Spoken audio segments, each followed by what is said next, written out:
Well, a very good evening, everybody. Welcome back. I say welcome back because it was a week ago that we had you all in here at Kern High Network for a great game between a team that we're going to see tonight. It is a beautiful, well, a little balmy, but a beautifully balmy late summer night at Liberty High School. This is the big game tonight. The U.S. Army and Kelly 95.3 Game of the Week. I'm Vance Palm, joined by my longtime partner, Rick Van Horn. Rick, good evening. Good evening. What's going on? I was down on the field talking to these coaches. I know you had a long chat with one of the coaches of tonight's teams. Tell me about it. Coach Dennis Manning, yeah, 1-0 Ridgeview. They're excited. They think they're confident. They think they've got the athletes to run around with this Liberty Patriot team. So they're, they had a little Taj Wright, a little scare this week. He was in a boot walking around, but he's ready to go tonight. I think you're going to see Taj Wright other places besides quarterback tonight. They want to move him around, and they're going to kind of showcase him tonight. I was down there standing next to him, taking some snaps just maybe 4 or 5 minutes ago and just spinning that thing, just spinning that ball with great ease. Last week we saw how dangerous he is with the legs, his mobility. One of the plays of the decade already. He makes being tugged down by a big defensive lineman. The ball squirts loose. He picks it up, scampers 75 yards, in and out, zigzagging down. Just another example of how talented he is. However, you said it. The first play of his senior year, he hopped over a defender from Stockdale, rolled his ankle a little bit, gimpy the rest of the night. Yeah. And there's no doubt about it. He's the number one player in town this year. Of course, he was at Bakersfield High the last 3 years. Now he's a Ridgeview player, and no doubt he's the number one ranked player in town. So the Ridgeview Wolfpack coming to this side of town 1-0 against the Liberty High School Patriots 0-1. Last week they had one of those tough weeks, learning lesson weeks, where Coach Nixon said, hey, it was a tough loss, but what I saw from my guys is exactly what any coach would want to see, playing hard at the very last whistle. Yeah, they played the toughest team that anybody in town is going to play, Mission Viejo, other than Garces playing John Bosco. BHS played Servite, who's not as good as Mission Viejo. So Liberty's going to be all right. They're made a decent showing, came out healthy, and they're going to be all right this year. It's a big showdown tonight. Ridgeview Wolfpack coming in from the SYL and Liberty from the SWYL. Looking at leagues all the time now. We talk about leagues. We talk about strengths of leagues. We talk about which sport in which league. Tonight is really one of those nights where it doesn't really matter in my eyes. It's just two great teams, two great coaches going at it. Yeah, it is. And they're good preseason, non-league game. Liberty likes to schedule up, and Ridgeview really doesn't matter. One thing I like about Coach Manning is that he doesn't let his eyes get bigger than his wallet.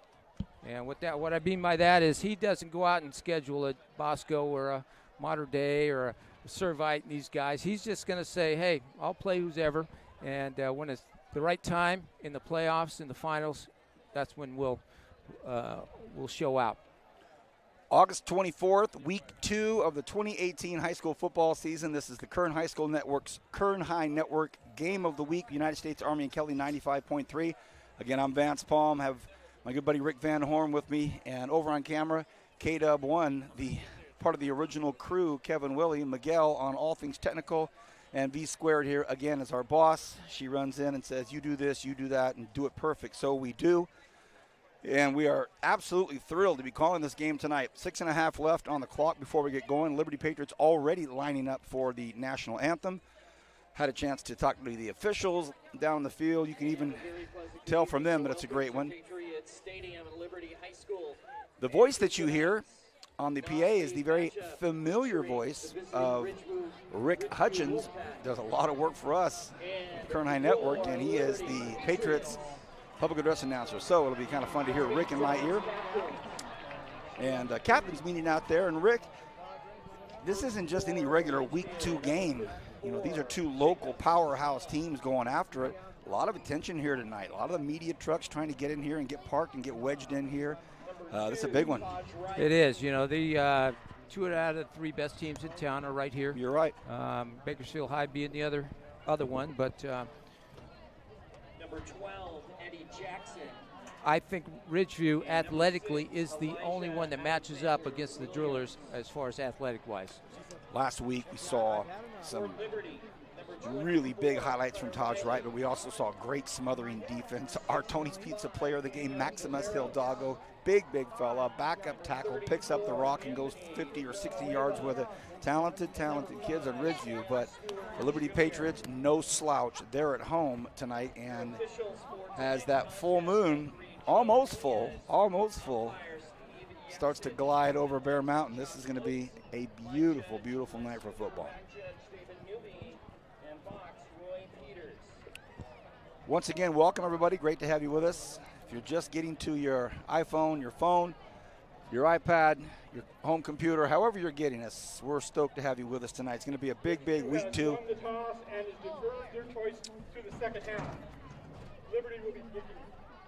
So Ridgeview, all things going well already. They win the toss and they're going to defer. They're going to boot the ball and get it in the second half. So national anthem about to play, but be ready because I'm going to go to Rick's picks. 3 reasons why each team is going to win this. Rick's picks. You got it. You got it. As we always do, we step away for the national anthem, and we'll be back. Enjoy it with us. I lost it already.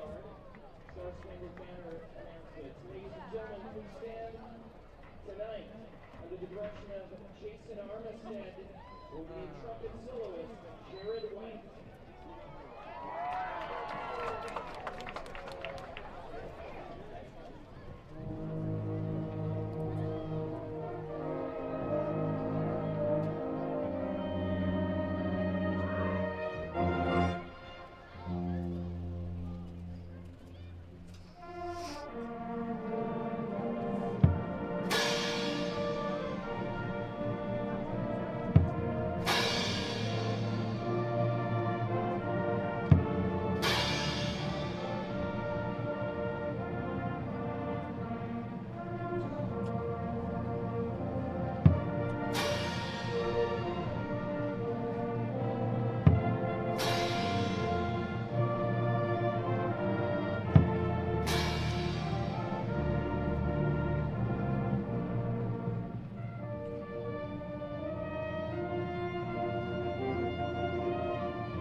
There it is, the Patriots marching band and color guard.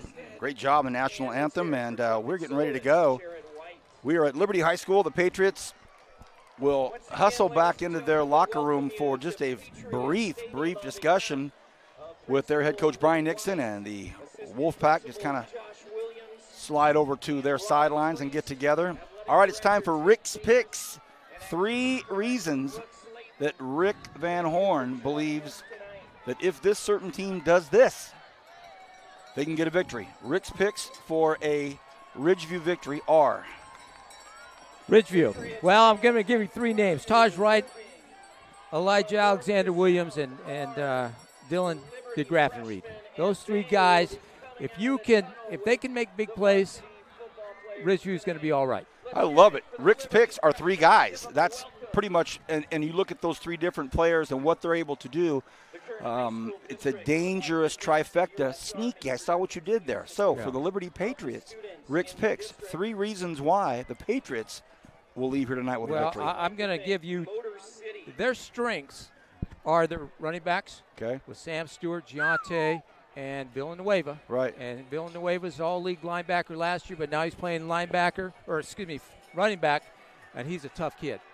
And, of course, their other thing is what? Their offensive line. All-state shot putter, Daniel Viveros. Right. Okay. And that offensive line, that's their bread and butter. They don't match up with Ridgeview skill guys. So what they've got to do is Sam Stewart's got to come out, and if he wants to be a D1 guy, this year he's got to prove it. You know, last week he rushed for 16 carries for 79 yards. You can't do that if you want to go to D1. You got to come out against the big guys, and you've got to be able to run it. And Ridgeview's a big team, so Sam Stewart's got to have a night if Liberty wants to win. Thank you. Those are Rick's picks. Rick's picks. Thank you. For Ridgeview, his 3 reasons why they would win, he gave us 3 names. For Liberty, 3 validated points of their football team that they can maybe not go man for man out on the wide slot area, but if they can keep this game a little bit more compact, it's going to be an exciting football game. Great to have everybody here. We'd like to thank the United States Army, Kern Schools Federal Credit Union, Motor City, and Tony's Pizza. Our Tony's Pizza Player of the Week last week, Maximus Hidalgo. On a night where Taj Wright put up highlight reel after highlight reel, we give it to the big fellow, the backup lineman who scoops and scores from about 60, Miguel, right around there. And great to have all 4 of our sponsors on board. What a beautiful night.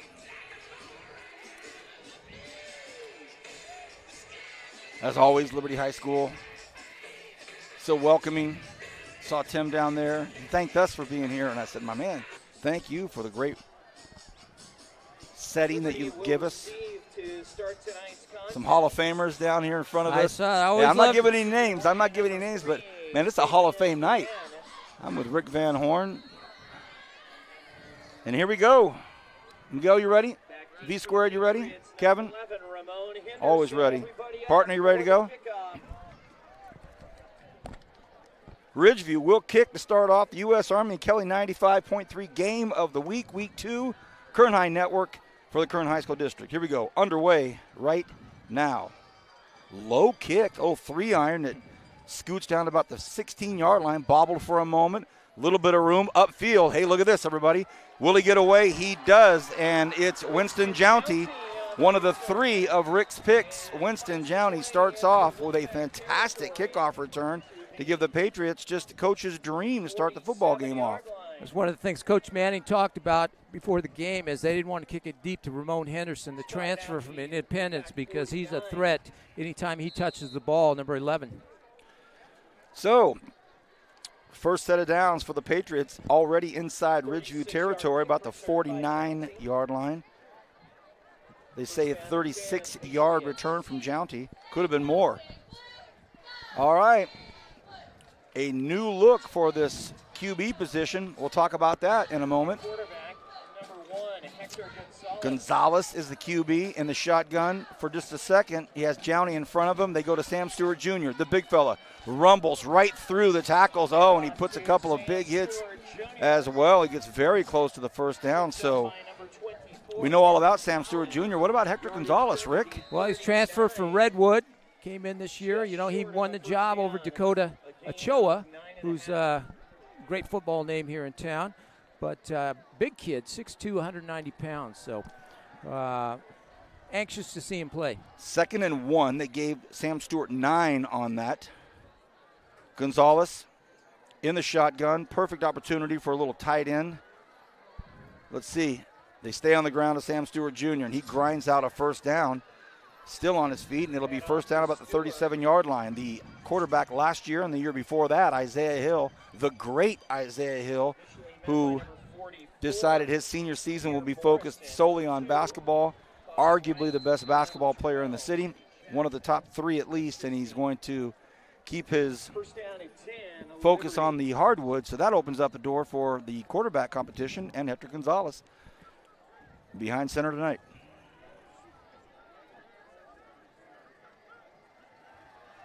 First and 10, Sam Stewart on Gonzalez's left hip. Two receivers out on both sides. They've been on the ground so far with 3 running plays. Gonzalez floats one down to this near corner, has a man. Oh, what a great play at the end. Superb defensive play out there by Chris Thompson. It was intended out there for Henderson. What a great matchup that's going to be, and superb play at the end. Early on, Hector was 9 for 13 last week for a modest 116 yards, I believe. But that's what you got to be able to do in this offense. But the one thing that he's got to be able to do for them to compete with a BHS or Ridgeview is he's got to make some plays with his feet, just like Isaiah Hill did and just like Jordan Love did before that, to make this offense go. We are just underway. That's the voice of Rick Van Horn, BHS driller, BC Renegade, UNLV Running Rebel. He's an author of 2 great books, one on Bakersfield High School football, one on Bakersfield College football. And we're pleased to have him with us again. What a pleasure for me to work with Rick again this season. Looking forward to it. My texts were coming in tonight. You with Van Horn? I said, yep. They said good. I don't know what that means. I don't know what good means when they come back with that because we're together. But a beautiful night. Pink clouds out of full moon. And an all-star cast here with Kevin Willie, Miguel Garcia, Double V. Oh, Javier. Well. Hey, last guy here is supposed to bring pizza. That's kind of. That's an unwritten rule. Yeah. All right, here we go. Back to play here. 10.5 to go in this first quarter. No score yet. Liberty on their first drive. Looks like Ridgeview's coming. They are. And Sam Stewart takes advantage of it. Well played. And touchdown, Patriots. And Hector Gonzalez stayed in there, understood the timing of it, realized the cadence effect of it, called it perfectly, and Ridgeview had oversold everything on the outside. Touchdown. Well, we talked about that before the game. In order for Liberty to win, number 5's got to have a big game, and he's off out of the gates that way. So Liberty, big line, great running backs, got to pound the rock.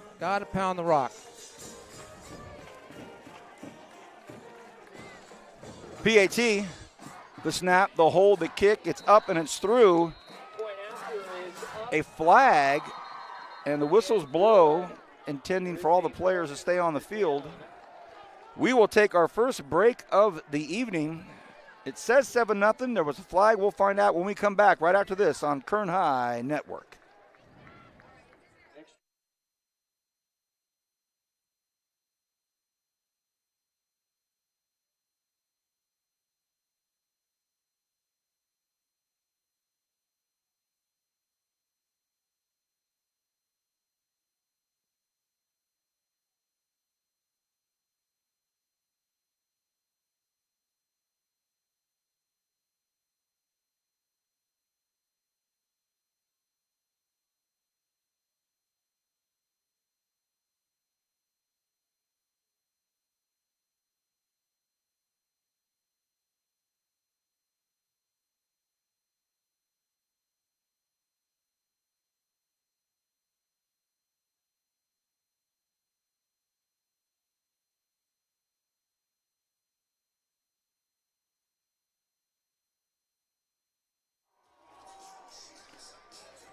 Welcome back, everybody. Vance Palm, Rick Van Horn here for Kern High Network. This is the Kern High School District's live exclusive streaming of high school sports tonight. It's a big game. We're at Liberty High School, first quarter.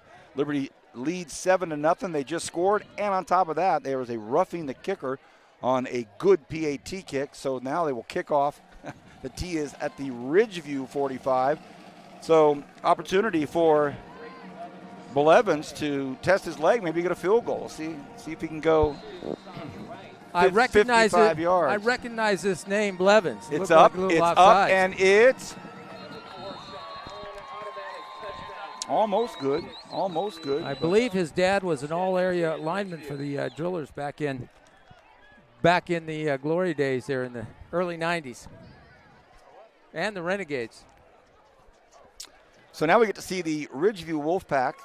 Last week we watched them right here on this Kern High Network exclusive coverage, and they were loaded, absolutely loaded from top to bottom, and not just offensively. Their defense was wreaking havoc on Stockdale at times. And just when Stockdale thought they could kind of get some things going here, somebody on defense would make a great play. Starting at quarterback for the Wolfpack. But here we go. Taj Wright. Taj Wright, and behind him, Elijah Alexander Williams, who has the ball. And he's met at the line of scrimmage, maybe picks up one run down here to the right side. With these weapons that Ridgeview has, you know, Liberty can play solid defense. First down, second down, third down. All they need is Ridgeview. All they need is a little slight break in your defensive alignment, and Taj Wright will take it to the house.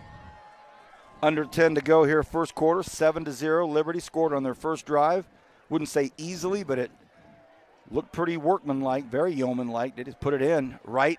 Fumble. Oh, man, he handed the ball off, and it was a fumble. And look at this. Just like you say, Rick, that should have been a 3-yard loss. Actually ends up another 2-yard gain. The handoff just wasn't clean between Wright and Alexander Williams. 3rd and 4. You talked about it earlier. Liberty wants to play in a phone booth, just like the way they want to play BHS. They got to keep those athletes tight. They want a street fight in a phone booth. They don't want to let those athletes get out wide. They don't want them in open space. Let's play this thing in a phone booth and see who wins. Long huddle, and flag comes out, actually. I was just mentioning it was a long huddle. I didn't even see the flag come up, but the side judge here right in front of Liberty threw the flag. Oh, okay, a sideline warning. And now Coach Nixon's even more perturbed because Ridgeview was getting close on the time clock there. It was close.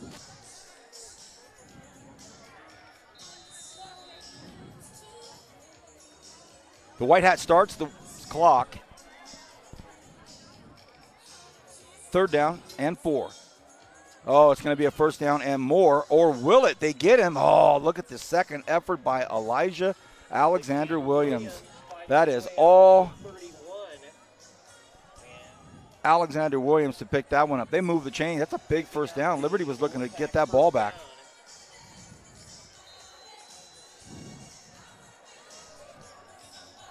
First and 10, 31-yard line, Rick. Ridgeview jumped up ahead of Liberty in the Valley rankings this week. Ridgeview moved up to 4th, and Liberty dropped down to 5th. Right. They stay on the ground, and they stay with the Alexander Williams option. Maybe a yard. Oh, wow. He just falls forward. You know that about guys. Some guys can, some guys can't. A junior. Yeah, that's big for Ridgeview. He's only a junior. Second down and 8. A lot of underclassmen in that squad. We're going to dip below the 8-minute mark right now. 2nd and 8 on the Ridgeview 33-yard line. Taj Wright, again, Alexander Williams behind him, but he sends Sean Allen right in front of him. Taj wants to throw. Flag on the play. Looks to get out of bounds, and he does. Flag from behind the play from the White Hat, and it is a hold, and it was right in front of him, and he flung the flag right into the action, so that'll go against Ridgeview. Saw that a lot last week, not the holding, but Taj as a lefty rolling out to his right. He likes to get that kind of that extra cocked body, just boom and get ready to go, get that leg cocked and fire that football. Not being a true quarterback, he's been a receiver most of his life, and like any good coach, Coach Manning says, I got to have the ball in my best player's hands as much as I can, and that's what he does. So when he rolls to his right, he's got to take that extra because he does like to throw backside quite a bit, especially to DeGraff and Reed down that to that post. So he's really got to square his shoulders up because he's not used to throwing on the run. But he likes it. He likes going to his right. When he goes to his left, you better be ready. 2nd and 20, though. Big loss as much as we're talking about it. Fakes it again, comes back to his right. Floats one out there, and it's just over the outstretched hands, almost picked off. It was intended out there for Anthony Ramirez. Almost falls into the hands of the Patriots. Now that brings up a 3rd and 21, exactly how Manning and Wright like it. You know what I'm saying? Yes. Good, 3rd and 21.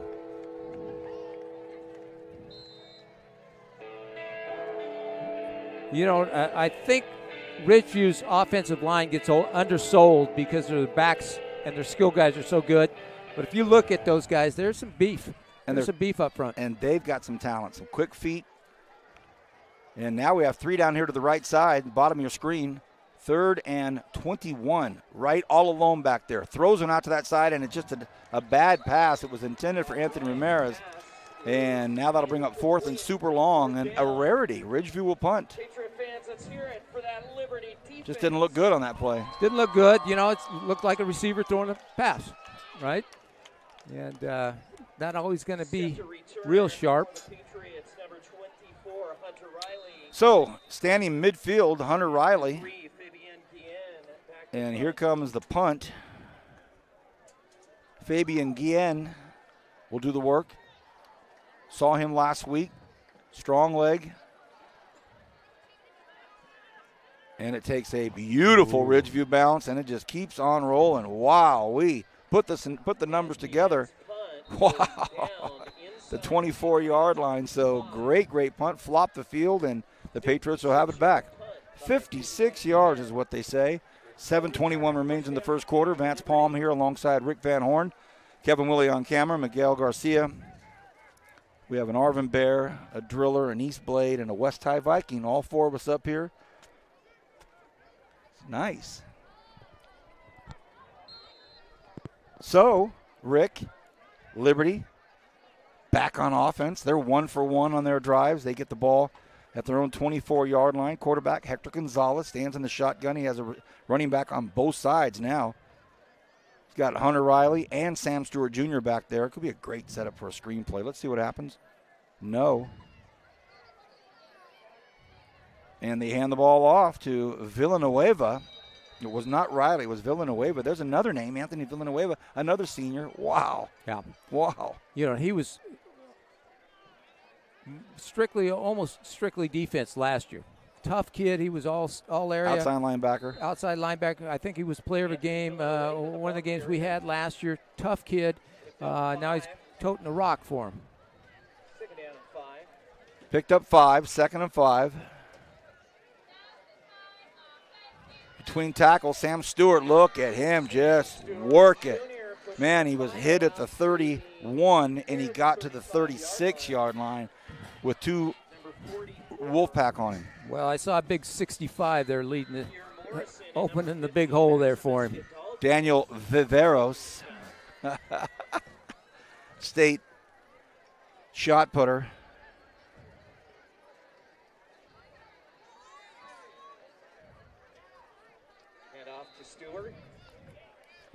Rick, if you're Coach Nixon, you're chopping up yards, getting first downs, not having to take big risks. Yeah. Time moving on. Boy, that's fine with him. That is, and they've got a very good short game.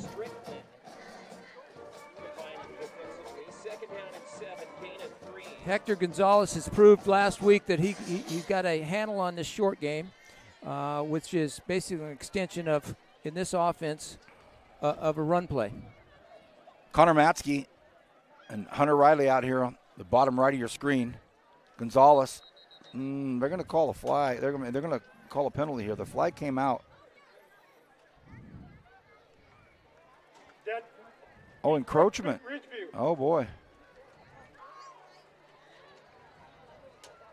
Encroachment's the call, so that'll make it 2nd and 2. So encroachment, 5-yard penalty assessed to Ridgeview. That will advance the ball out to the Patriot 43 and make it 2nd down and 2.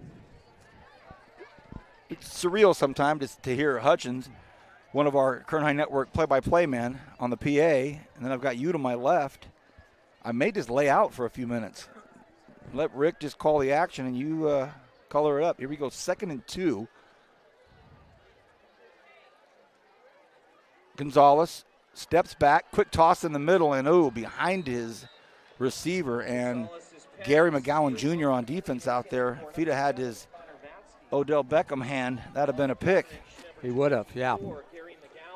The one thing you probably didn't see last week at Ridgeview, and we haven't seen it yet, is probably the best corner in town isn't playing either. Taj Wright is also, a press shutdown corner.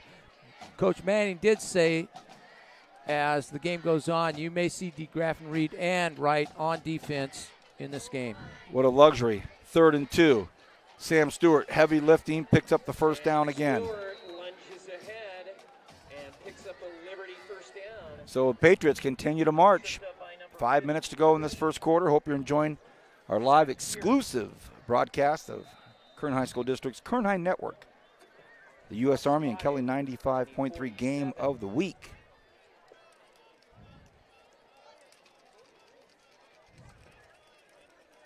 Ooh.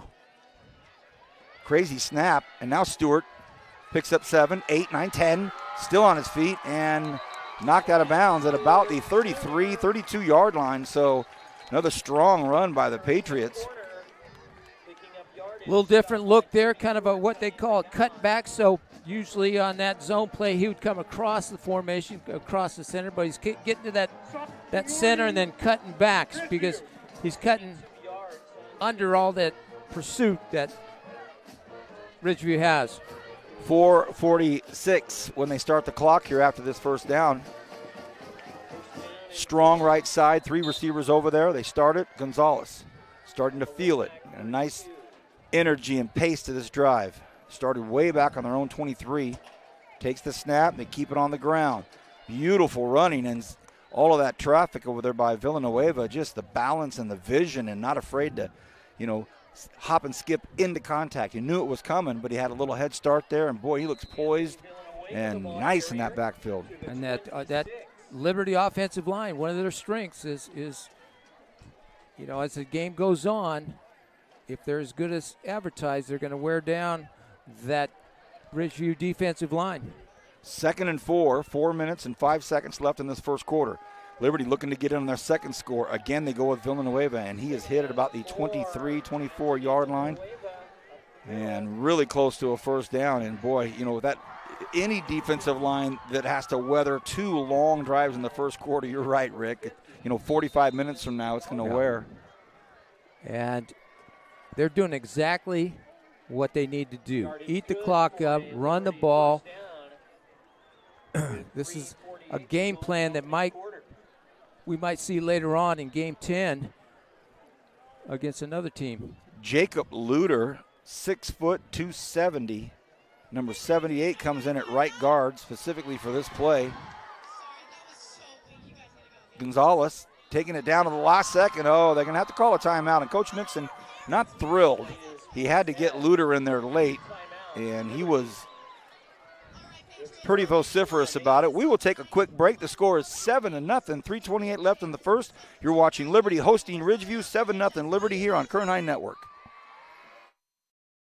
One thing about Kern Schools is you get to do your banking your way. I still like writing checks and visiting my branch. For me, it's all about the mobile, and I still do everything online or through the ATM. So no matter how you do your banking, Kern Schools is always there. Kern Schools, together we have something special.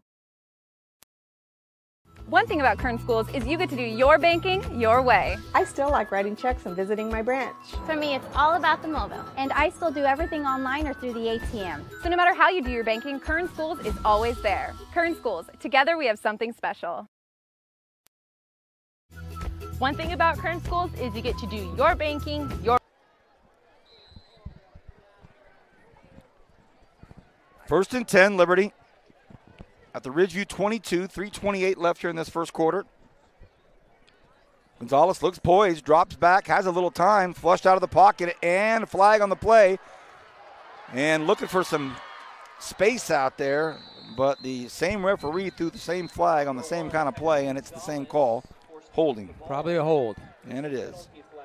Now, I was just going to bring that up. Anytime you've got an ex-quarterback that's an offensive coordinator, how patient can they be to grind the ball out? You're right. Okay? You're right. First and 10, they go to the air. They're grounding it. They're keeping the clock moving. And Coach Nixon being an ex-quarterback, you just get that. You want to throw it. And sure enough. They get a penalty. Only 3 things can happen, and 2 of them are bad when you throw it. Well, they bring it all the way back to the 40-yard line. So that momentum that they had to call a timeout because they weren't ready. And then they come out of the timeout, and there's a hold. Boy, that's fun. First and 28 officially. We go right back to the ground. Sam Stewart Jr. gets up to about the 37-yard line. The clock just continuing to move along here. Nice pace here in this first quarter. Our other game this evening, Shafter Highland, looking for some updates on that. You do have a score on that BHS Tehachapi game. BHS up 51-0 right now against Tehachapi. First half? Yes. Don't have any information yet on Garces and Bosco or our Shafter Highland game, the other game on Kern High Network with Titan Tom Myers and Rich Cornford. Second and 25, Gonzalez. Out to Sammy Stewart. Stewart getting chased down on the far side, makes one move, two moves. Wow, look at Sam Stewart. Strong, strong, strong run. That is a big run. He's still a long ways from a first down, but watch a strong run, Rick. It looked like Liberty had 5 guys in the backfield that time. All 3 receivers were back, quarterback, so that. Oh, there is a flag out there. You're right, Coach. 5-yard penalty. Boy, if you're Sam Stewart Jr., you're coming off the sideline thinking, my goodness, I'm outrunning 6 guys, getting hit by 3 and grabbing 2 more, and it's a 5-yard loss. So they get another shot at it. They're going to replay the down, but now it's 2nd and 42, and for all intents and purposes, this drive has stalled.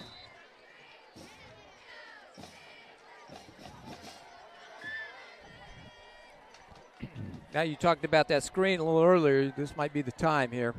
If you don't want to throw the ball downfield with the athletes they have down in the secondary. But we're going to run a counter here, which is not a bad play. Not a bad play. Villanueva gets it right between the hash marks, up at about the 33-yard line. Fighting his way to the 33 of Ridgeview. Their JV game got delayed, so I think by 30 minutes. It's like Shafter Highland game was pushed back because of some accident traffic on 99, so they're a little behind schedule. We'll get to you on that one. So that's correct. Yeah. 1:51 left in this first quarter timeout. You talked about Ridgeview, number 50's down, Maximus Hidalgo. That was your guy last week, wasn't it?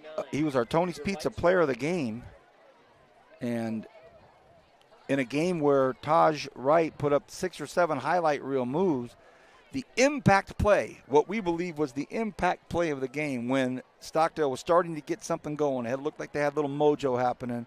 Fumble on the play, and Maximus Hidalgo scoops it up, and off he goes.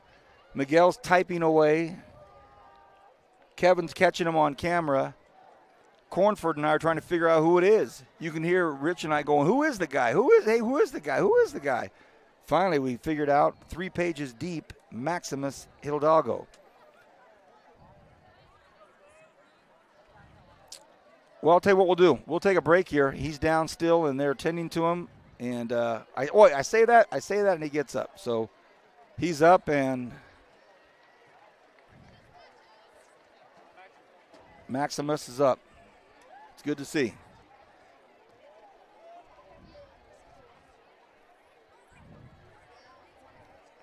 St. John's Bosco, number 1 ranked team in the nation, is in town tonight playing Garces.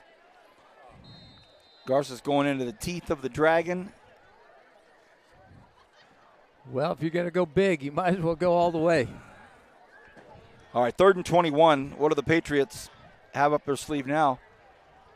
The clock has started, 1:36 and counting. 3 receivers over here to the left side for Gonzalez. Henderson in the middle.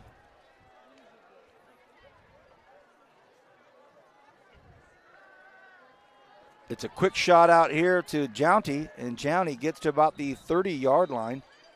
Well short of any kind of first down. Another flag down, probably a hold against Liberty.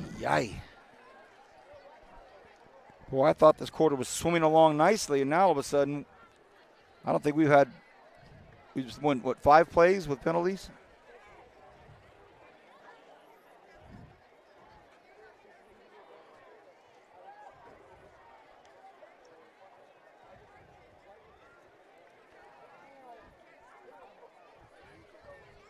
What's the call here, Rick? I think it was holding on one of the wide receivers for Liberty. You're right. Looks like they're going to take the penalty. Replay third down. Against the Patriots. They would have declined it. It would have gave him 4th and about 20.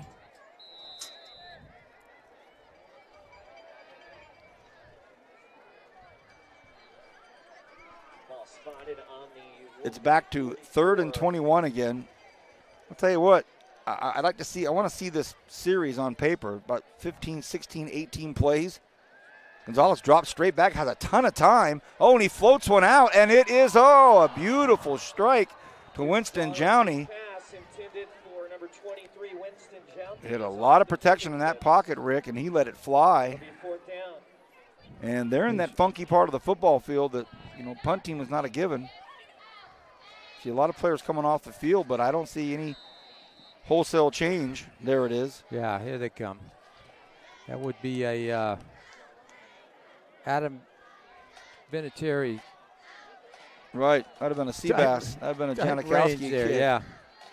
Okay, well, how about this? Back to receive is DeGraffenreid and Taj Wright. Pick your poison. Dalen DeGraffenreid, the returners for Ridgeview. Riley punts it, and it'll go out of bounds. We think stays in bounds. What a bounce. Back to the 20-yard line. We'll stay here with 61 seconds to go here in this first quarter. First down, Ridgeview. Fans, once again, we would like to thank the U.S. Army. Ridgeview pops out. Offense. For their continued support of the students in the You just always have that, when you play a team like Ridgeview, there's that feeling like there's always something coming. There's always something coming, And they're not always pretty on offense, but they've got athletes that can make plays. And you're going to see before this night is through that. Rick, last week, Stockdale was hanging in there. It was a tough game, and out of nowhere, 2 quick scores at the end of the half, and then some tough luck in the second half, and the score was really lopsided. But, this Ridgeview team can strike so quickly. They start their next fumble. Ball's on the ground. Fumble. Ramon Henderson. Liberty. Score. Wow. 11, Ramon Henderson takes it in for a Patriot touchdown. Causing the fumble, number 54, Sloan Simpson. Big break for Liberty there. I tell you what, they needed that. Rick, it had gone quiet here, because Liberty had moved the ball from the 23 up to the 20. They had gone all the way down, and they're looking like they're going to score, and then bam, penalty. The place got quiet. It did. All of a sudden, a jolt of enthusiasm in this Liberty crowd. All of a sudden, they could be up 2 touchdowns here in a second over the number 4 team in the Valley. Movement, whistles, and everything else. And I believe Ridgeview had too many guys on the field.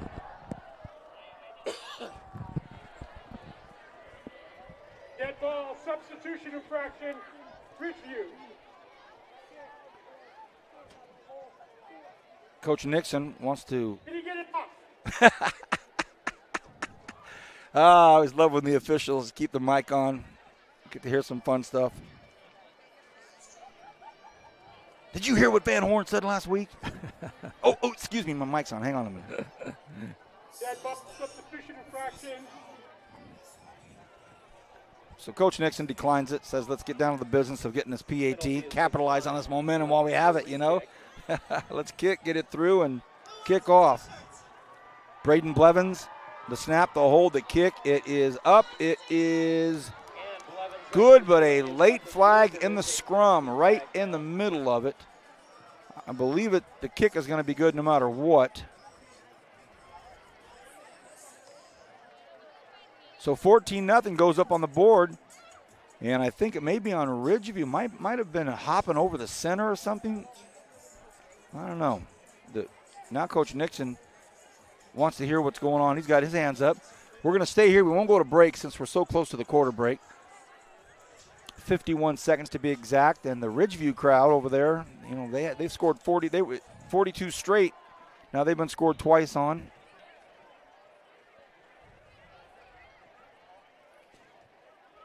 The official comes over to talk to Nixon. Like you said, we were going along smooth. It was smooth until that last 2 minutes of that first quarter. Now we've had, I believe it's 10. Personal foul against Liberty will be enforced on 10 what? We had 5 in a row. Penalties. We've got 2 in a row here. Other than that, there was no penalty on the fumble return. Oh, got it. Right. Well, but we're double digits already in penalties. 14-0. Liberty up at home, first quarter. Under a minute to go here, and they will kick off. This Liberty crowd, they're feeling it. They're loving it now. All of a sudden, a scoop and score. Ramon Henderson, of all guys, to grab it, for the Patriots. And now they have to back it up. The penalty was on the Liberty Patriots. Coach Nixon still not happy about it. I think he feels that there's so much activity around the ball, But here comes the kick. Little 9-iron. It's going to bounce at the 32, taken by Taj Wright. Oh, sorry, my bad. That is Sean Allen. Even Hutchins called the wrong guy. They run so similarly, just. First down and 10, Ridgeview. Both these teams are recipients of transfers, with Hector Gonzalez coming from Redwood last year and Ramon Henderson from Independence.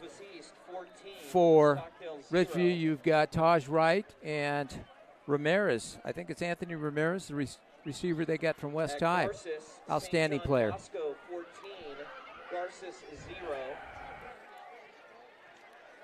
A nice strike out there by Henzo. Justin Henzo in at quarterback, and he had stellar season last year for the Wolfpack, and last week he also played some very good football. Talk about the weapons at the disposal of Coach Manning. Well, that's the change in their offense now. He just threw it to Taj Wright, so, and he's a very adequate passer. It is Bakersfield 51 to Tehachapi 0. That's Centennial 21, Golden Valley 0. Henzo strikes out here to Allen. Sean Allen still on his feet, makes a great move, and now he's out. Allen stays on his feet. Will he get in? Does he stay in? If he does, it's a touchdown. Oh, what a great play. He's got a flag down. Right over here. So all these big plays marred by penalties. And it's a holding call, and it will be against the Wolfpack. So it wasn't about Sean Allen staying in bounds. He did that. Flag on the play. During the run, holding Ridgeview. So no TD, 8 seconds on the game clock. Holding against the Wolfpack. So for all intents and purposes, this could be the last play of the first quarter, but you never know. The laundry has been flying. So Henzo was thinking to himself, wow, I'll take that TD pass, my third play in. No, they call it back, and now he'll jog into the huddle from a quick discussion with Dennis Manning. Taj Wright, the uber-talented quarterback, running back, DB, wide receiver, will now be over here on the right side. 1st and 7 from the 40. What a great opportunity for Henzo here. He wants to throw, flings it out here to the near side. Great contact on the outside, no flag. Big hit, but it's a first down at about the 31-yard line, and that does it for the first quarter. Hope you're enjoying all of this. 14-0 Liberty up at the end of the first quarter. We'll be back on Kern High Network. Every team trains hard. Every team prepares to win. But when U.S. Army soldiers take the field, it's best if the other guys don't bother showing up.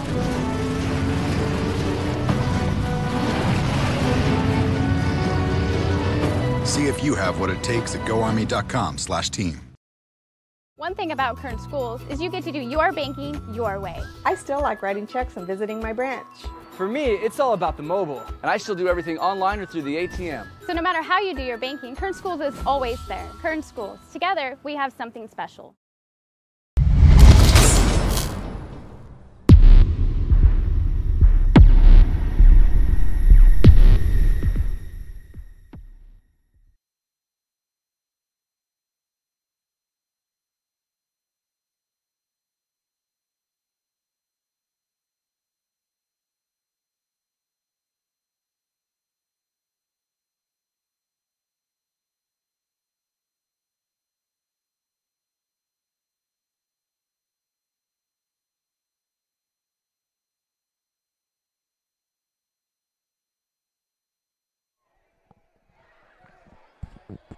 14-0 at the start of the second quarter. Henzo drops back for Ridgeview, looks right, flings one out, thinks he has a man open, and basically kept it out of trouble. Saw that there was a lot of traffic over there on the far right side and just kind of threw it closer to the sidelines than anybody else. Brings up a 2nd and 10. Rick, your thoughts on that first quarter? Well, like you said, got sloppy at toward the end. Big play on the fumble return for a touchdown by Liberty. They're going to need that later on. I didn't realize how many weapons Ridgeview has. We've seen these last two little slot screens to Sean Allen and Zion Hall. Not even counting Taj Wright and DeGraffenried. Movement, flags everywhere. Dead ball, false start, Ridgeview. Replay 2nd down. A ton of flags. Will push the ball back to the Patriot 36. 2nd down and 15.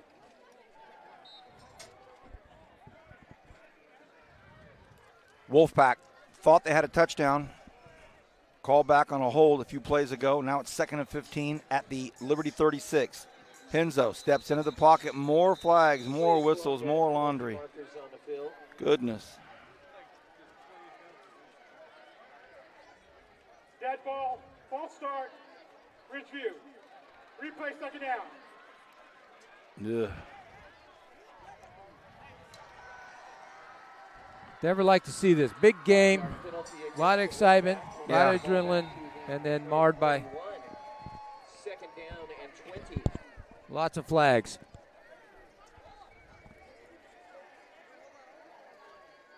Still setting up for a very nice football game.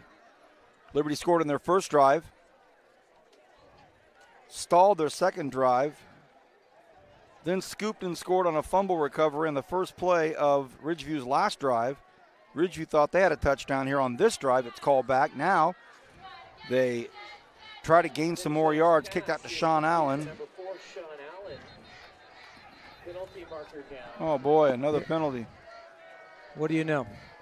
I tell you what, this Sean Allen for Ridgeview, number 4, only a sophomore.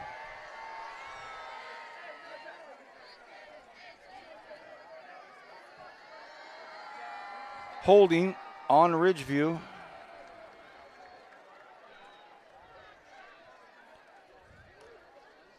Did you get a chance to talk to the Ridgeview staff? I sure did. Are those shirts bright or what? I was taking photos. I was down taking photos, and I saw Coach Manning and Coach Tucker next to each other, and I thought for a moment, are these guys, Otter Pops? I tell you, I got up close and I said, I got to put my sunglasses on, Coach. Those shirts are bright. Okay, some discombobulation, disjointed last 5 or 6 minutes of clock time, ton of penalties. Now it's 2nd and 22 at the Liberty 43. So penalty after penalty have struck the Wolfpack. And now the whistles fly and dead ball, delay of game, Ridgeview. Replay 2nd down. I'm thinking now it's been. This is 5 in a row just on this. 9 out of 12 plays. That's maybe right around there, 9 out of 12. Penalty against Ridgeview. And you make a great point. On powerhouse games like this, spotlight games, game of the week, you're hoping for a little bit better flow. Yes, you are. Yes, you are. Who you giving the? Well, I'll tell you what, Rick Van Horn is just probably the most popular dude I'll ever call a game with. Henzo overthrows everybody. Henzo's pass intended for number 10. Now that'll bring up 3rd and super long, 3rd and 27. So for all of the weapons, all of the options for Ridgeview, we haven't really seen anything electrifying yet. The one play was really nice that Sean Allen ran in for a TD, but just kind of really just kind of a sideline pass over. He did all the work after the catch. But other than that, it's been very quiet. It has. You can see what Liberty's doing on when Taj splits out. They've got Ramon Henderson going to Taj right all the time, and they're taking Stewart, and they're kind of doubling him. Stewart taking the underneath stuff, and then Ramon Henderson on top. 3rd and 27. Henzo fires, has a man. Oh, goodness. He missed the connection there, and I was happy to know that Taj Wright didn't get drilled, absolutely drilled. Anthony Villanueva had a shot on him and maybe opted out of it. He may have opted out of that hit. Well, the impressive thing there was the throw by Henzo. If you looked at him last year, the way he threw the ball and the way he just threw that laser there, quite an improvement. Fabian Guillen will punt.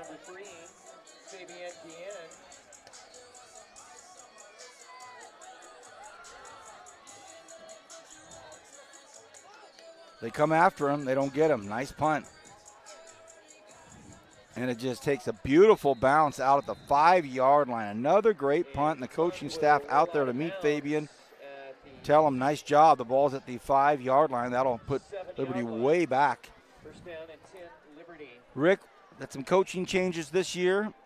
Coach Greider up at East High School. And do not play music during the action.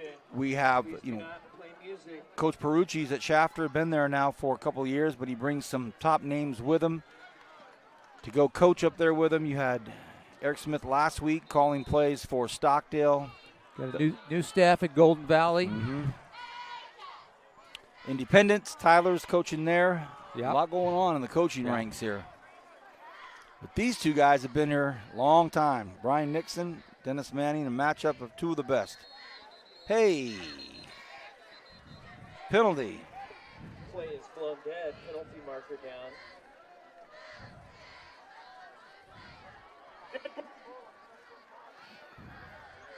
False start. It'll go back to the 1-yard line. So if you're Ridgeview, 10:45 to go in this second quarter, it is time. Penalty against Liberty. Well, we had 5 penalties in a row on Ridgeview, and now we got 1 on Liberty. So 1st and 13. Try to just jam it up the middle for some room and some space. Gonzalez keeps it for about 3 yards. Liberty coming out in their heavy package, kind of a heavy tee. You saw Fresno State used to run that. Actually made famous by the Taft Cougars back in the day with Al Baldock. That full house backfield.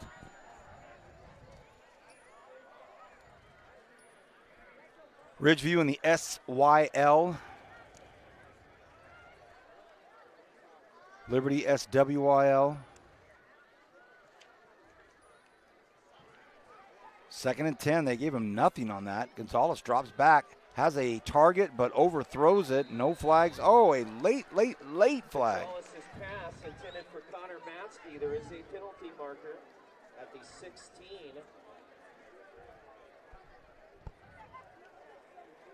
Tenth year for Coach Manning, 86 and 33. His 17th season overall. They'll be at Frontier next week, Ridgeview, and then they will host the Drillers on September 7th. Woo! That's going to be nice. Well, it's funny because as good as these two guys are this year, they were both 6-5 last year. So that's not going to knock your socks off as far as record-wise. Of course, Liberty lost in the first round to BHS last year of the playoffs, having to face them back-to-back, if you remember those games. They did beat BHS game 10. BHS comes back in the next week in the first round and thumps them. The parity of this season, I don't think is going to be as prevalent as people think. I think that BHS is the standard bearer. I do believe so. On the 18. 1st and 10. A run play for Liberty. They try to stretch it out. Nice job by that defense. A really nice job by that defense. And Anthony Ramirez making the tackle.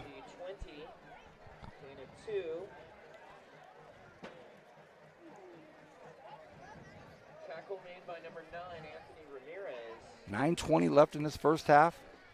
And it's funny because Ridgeview has won 2 out of the last 3 meetings these guys had in the last 3 years. Ridgeview winning last year, 19-14, in a close ball game. Dip in the run. Little foul. Face mask. Ridgeview. There was a penalty. A face mask at the end of the run.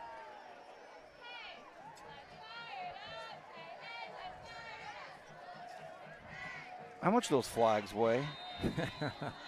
Apparently not very much. Yeah, you're right. If they weighed 8 or 9 pounds. Yeah, they wouldn't be apt to throw them so much. That wasn't a face mask. We're all right. I'm not dipping into the pocket for that thing. 9-minute mark here in the first half. 1st and 10. And a whistle blows. Coach Nixon calls timeout. We will take a timeout. You're watching Kern High Network. Great to have you here tonight. 14-0 Liberty on top.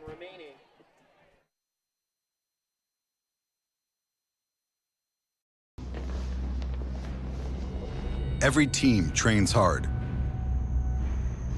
Every team prepares to win.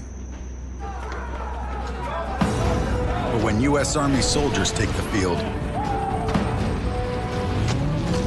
it's best if the other guys don't bother showing up.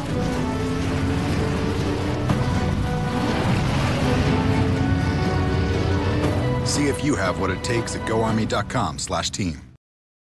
One thing about Kern Schools is you get to do your banking your way. I still like writing checks and visiting my branch. For me, it's all about the mobile. And I still do everything online or through the ATM. So no matter how you do your banking, Kern Schools is always there. Kern Schools. Together, we have something special.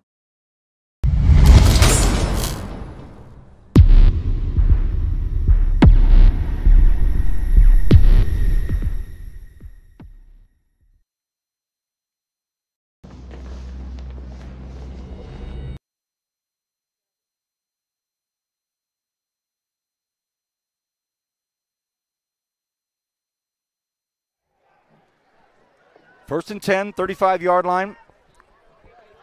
Liberty, after the timeout, wants to throw. They do, and they find their man. Nice pass play, good block downfield. Oh, they throw the flag. And I don't think anybody in the Liberty crowd or the sidelines likes that call. And you can see Connor Matzke is showing, putting his hands out to show Coach Nixon how the block was. But I believe they're going to call a clip here, Rick.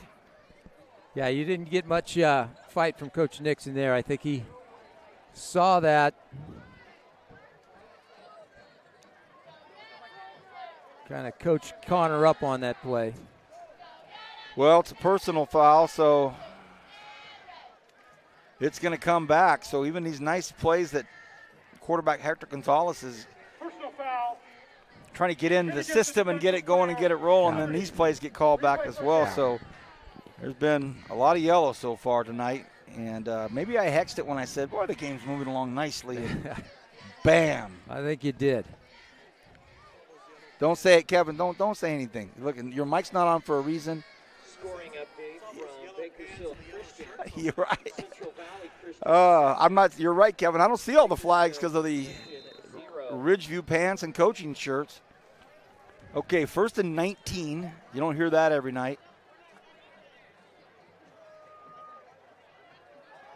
Gonzalez on the run, in trouble. And there you go, Rick, right there. You start talking about the speed and the strength. Pierre Morrison is just absolutely a nightmare for everybody that he comes up against, number 44 for the Wolfpack. And again, last week he was just so much trouble for Stockdale. There was a big shot of him right there in the middle of your screen, number 44. He is a beast. He was last year. You know, last year he had his problems, couldn't keep his composure sometimes. This year he's a little more mature and going to be the player that Coach Manning thinks he is. 2nd and 26, 7-yard loss. Gonzalez now with 8 minutes to go in the first half. Takes a snap. Quick little flick out here to Sam Stewart Jr. Nice move. Really nice move. Couple of stiff arms. Ooh, and a punishing hit at the 30-yard line. Ooh, Anthony Ramirez lowered the boom on him. Number 9, Anthony Ramirez. It's always nice, Ridgeview especially. You've got athletes that can man up on Liberty's receivers. That gives you more guys in the box to defend Sam Stewart, and that's the one guy you got to take away first. It was a big play here in the first half. 3rd and 17, and Gonzalez is able to get out of trouble and fire one. Oh, just underthrew the pass, but some nifty footwork. But let's talk about that pressure from Ridgeview. Yeah. Oof. Yeah. Oof. Well, they can pin their ears back. It was 3rd and a day and a half, so. Devin McKee, number 45. Zach Pierce, number 53. Eddie Jackson. Jolly Burris had a great game last week. Jolly Burris did. Did you say Jolly? I said Jolly, my man. J-double-A-L. That's got to be a first, huh? High boot. And this one, ooh, look out. Almost hits the cheerleader. So with 7:29 to go here in this first half, it's been kind of a frustrating, slow. And here's another flag on this play.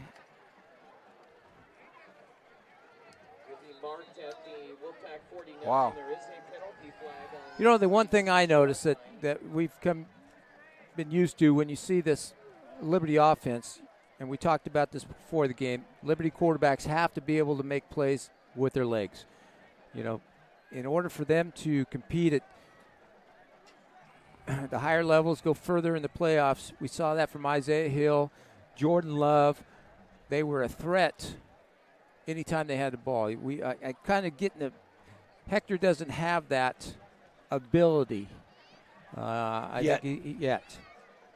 He's a thrower, but he's not as mobile as those other guys. And the games that Liberty beat BHS, it was Isaiah Hill. It was Jordan Love doing it with their legs. A hold on the defensive team, and Coach Manning is calling for the officials to maybe come clue him in. He's giving it the open palms up look like, huh? And now they're going to march the football forward with 7:27. We started like right on time. We were rolling, and then we have run into some serious laundry tonight. Liberty's got as many coaches as they do players. Yeah, I was going to say something about that in the most respectful, complimentary way. You got your Frostoff and JV coaches and all your varsity assistant coaches. There are a lot of gray polos and khaki pants down there. It's nice to see.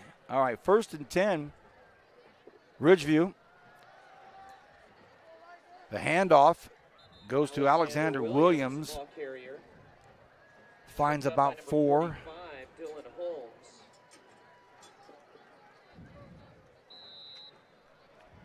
Second and 7. We're going to get below the 7-minute mark here in just a moment. Again, if you're just getting with us, 14-0. Liberty scored on their first drive, had a couple stalled, and then on a very fortuitous fumble recovery, strip, scoop, and score by Ramon Henderson. All of a sudden it's 14-0, but then it's been a very, very slow pace since then, with 6:45 still remaining here in the first half. Henzo, he drops back, cuts across the grain, and picks up a yard maybe, and he's tackled by Anthony Villanueva. Taj Wright being covered deep, way deep. He was looking for Henzo to unleash a 55-yarder. Like, hey, just throw it up there. Well, I'll get it, Justin. They're double covering Taj, which is what you have to do. So you're going to have to use some of these other guys, DeGraff and Reed, and we've seen it already from Sean Allen, the sophomore, we're impressed by, and Zion Hall.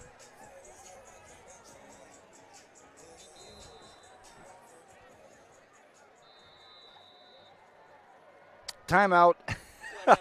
Ridgeview. Last week we saw Zion. Zion had some big plays. He's not the biggest guy. Zion is 5'5", 140, but speedy guy.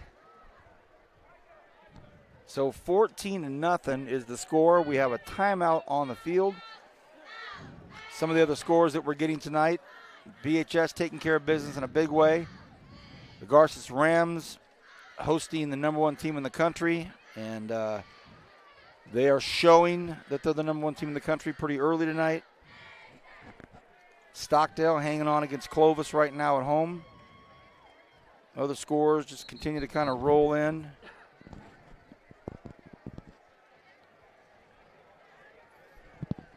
Well, how's this for hospitality? So Bosco comes into town not having a place to eat. They call Luigi's at the last minute. Luigi's agrees to feed the entire Bosco football conglomerate. 110 people. Taj Wright now rolling to his right. Flag on the play. There he is. There he is. Big run up to the 32-yard line. Flag way back at the 45-yard line. And the consistent call at this point has been holding. And it is.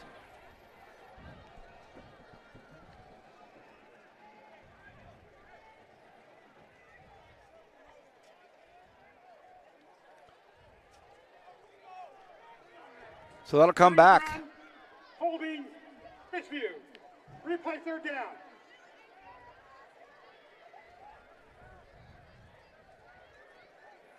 Boy, Coach Manning, every time they get anything going at all, anything, it just comes back.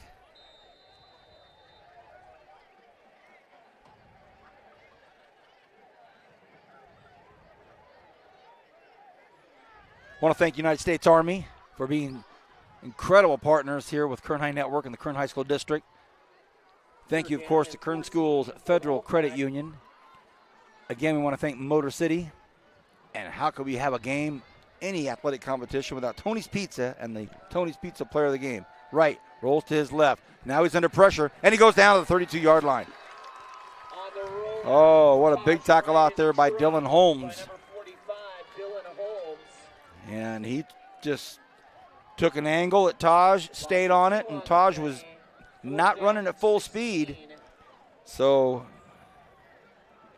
they got him. Liberty did a great job that time, make Taj be a passer. That's what they've got to do, and they did a good job there, containing him. Hey, you want to throw it? Throw it, Taj. Ridgeview will punt.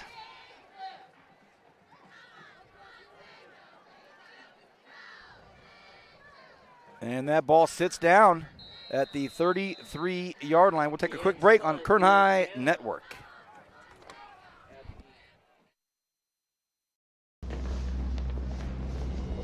Every team trains hard. Every team prepares to win.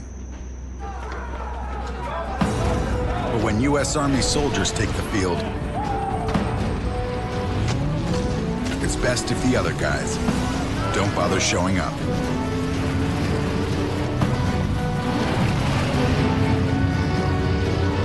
See if you have what it takes at GoArmy.com/team. One thing about Kern Schools is you get to do your banking your way. I still like writing checks. Nice pass play. Oh, had him right out in the middle of the football field. And it was going for Holmes, but he underthrew him. So Hector Gonzalez have a quick word over there with Coach Nixon.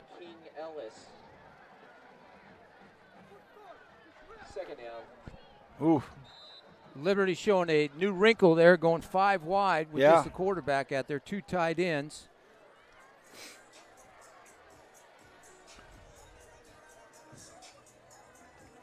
Nathan Kraus way out to the top on the left side.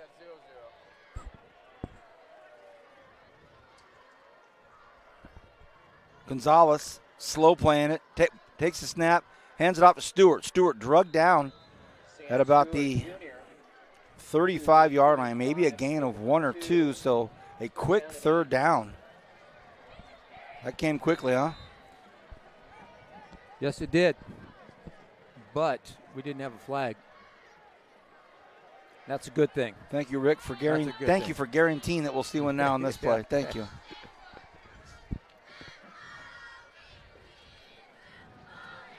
Third and 8. What are you looking at, bud? I'm looking at Taj Wright coming in the game now at corner. 3rd and 8.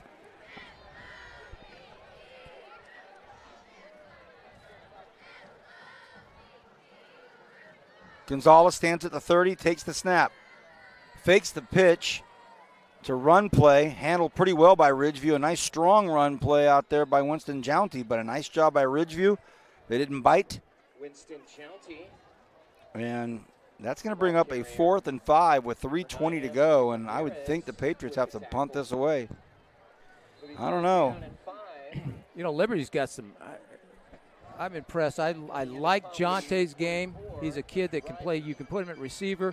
He'd be a 1,000-yard rusher probably anywhere else in town. Villanueva's another kid. Great on defense. Exceptional on offense. He's another kid that probably could be at any other school and rush for 1,000 yards. Liberty trying to get everybody on before they get this punt off. Oh, they just do. A nice look at this bomb. An absolute bomb.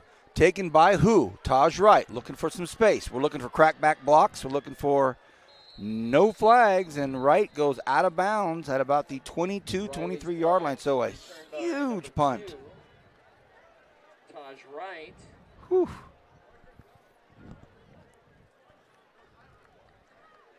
There is no wind tonight. There was no wind-aided punt. Wind. That was a long, long punt.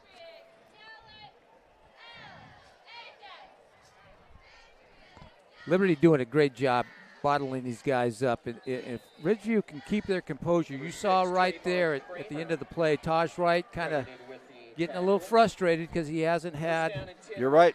That Taj Wright big play early on, so he's starting to get frustrated. Zion Hall down here in the lower right corner, left side of the line of scrimmage, and they stay on the ground. Strong run play by Elijah Alexander Williams, but not much there.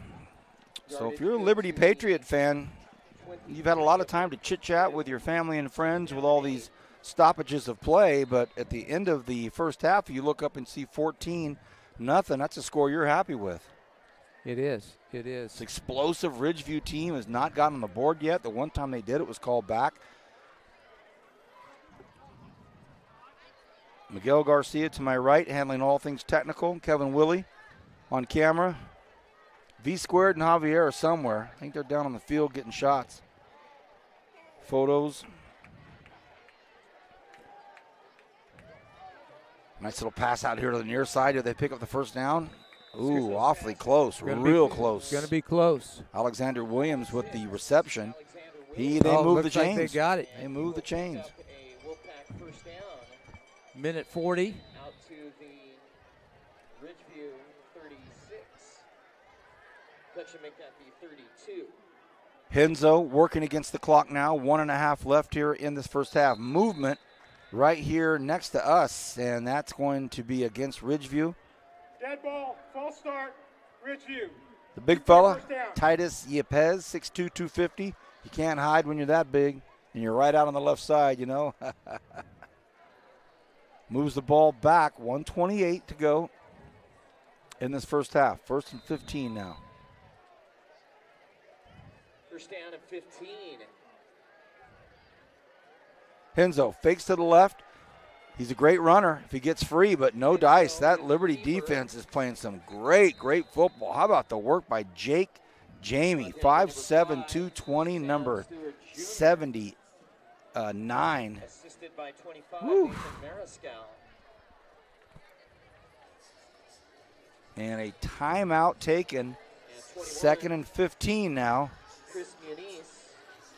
So you never know, Rick. This may go down in the annals of high school football coverage as the longest first half.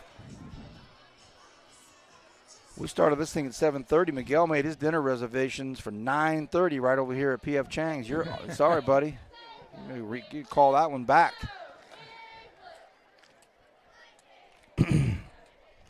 We'll let you know what we're doing next week. Some big games, big opportunities every Friday night. We have to make the decisions on where we're going to go with two crews tonight. Titan Tom Meyer and Rich Cornford are at the Highland Shafter game. We're going to give you some updates on that game when we can get them for you. And who's working that game over there? You've got Titan Tom Meyer. Dr. Todd Bentley. They're riding in the Bentley over there, huh? Julian Wilson on camera. Wow. Dr. J and Bentley. Whew.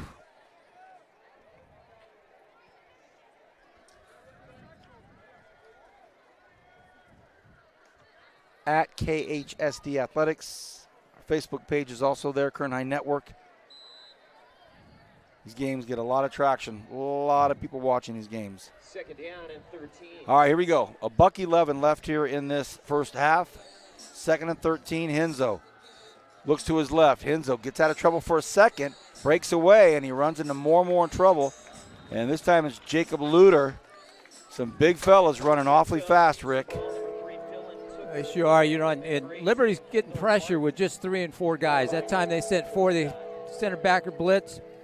Ridgeview's got to be able to handle that with 5 guys up front. Coach Nixon not calling the timeout. They have 1 timeout left. Stop this clock.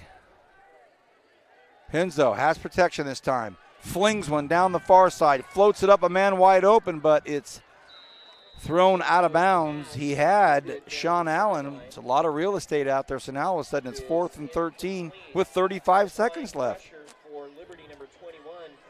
Clock stops, so wow. In punt formation for Ridgeview, number 3, Fabian Guillen. So Ridgeview will punt the football away. Number 3, Dylan Tooker, the returner for Liberty. The junior, Dylan Tooker, stands at the 47-yard line. Fabian will punt. Perfect snap. 2 really nice punters in tonight's game, and that's a long one. It goes back to the 30, and more continues. And they'll down at the 26-yard line. So with 23 seconds to go, Coach Nixon looking over at Tooker saying, hey, man, we just lost 30 yards right there, young man. Punt is down inside just outside the 25 of the Patriots. First down and 10 on the 26. Halftime, we will feature the Liberty High School Marching Patriot Band and Color Guard.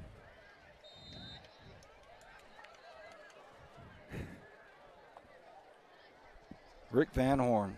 Well, as busy as my phone is during the grape harvest. A lot of my texts today were, are you with Van Horn tonight? Is Rick with you? Are you with Rick?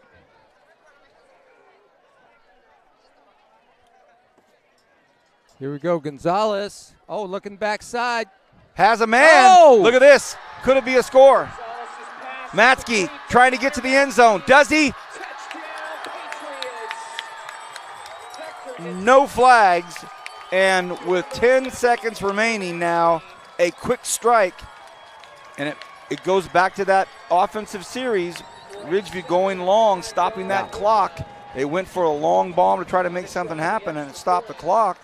And just like that, Gonzalez rolls to his left, stops, sets up, and throws a dart, Rick. Throws it to the opposite side of the field to Matsky, and Matsky made a great catch. And then stretched it out. Yeah, if he doesn't score then, I don't know if Liberty's going to score. If he gets tackled on that play, it may be it. Oh, my goodness. Talk about scores being announced around the city. This one will get an ooh and an ah, Rick. It I'll will. guarantee you. Low snap, handled. It's up and it's through. 21-0 Liberty over Ridgeview. So Ridgeview coming off a 42-0 win are now 21-0 down. Haven't scored. At Highland, in the first quarter, it is Highland 7, Shafter 0. 7-0 Highland up over Shafter. 28, Stockdale 7. Well, go ahead. The one thing I notice, when you get dynamic players like DeGraff Reed and Taj, when you play against them and you're a defense, and if you line that guy up in the same spot every time, it's pretty easy. And Ridgeview kind of kept those guys. Taj came out, stayed right there, never put him in motion, never put him in the slot. You've got to move those guys around, because the one thing Liberty defense is going to know is where Taj Wright is. Yeah. Okay? Yep. But if you're moving him around and trying to create some mismatches, that's your best bet. This crowd is like been on a roller coaster. Up, excited, down for a long time. Oh, scoop and score, excited. Now all of a sudden,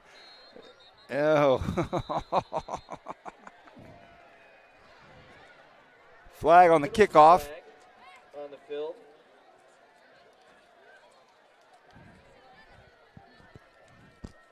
And it was offsides on the kickoff.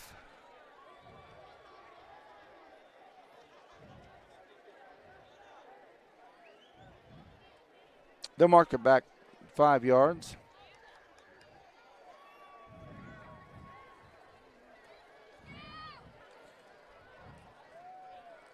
Ridgeview should get good field position. Blevins is probably not going to kick it to Taj Ryder. Well, they'll get the football back to start the second half, so they may kind of lick their wounds here. You never know. Yeah. Big gaping hole right in the middle of the football field. Now they try to go deep with it, and it will be taken at the 15-yard line by Sean Allen. What can Sean Allen do? Some bodies flying all over the place. Sean Allen still on his feet, but they've run out of time. Is there a flag on the play? There is a flag on the play.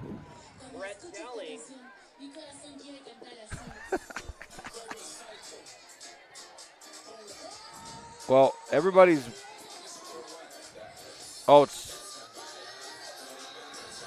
It was holding against Junior Turpin, illegal block in the back, Ridgeview.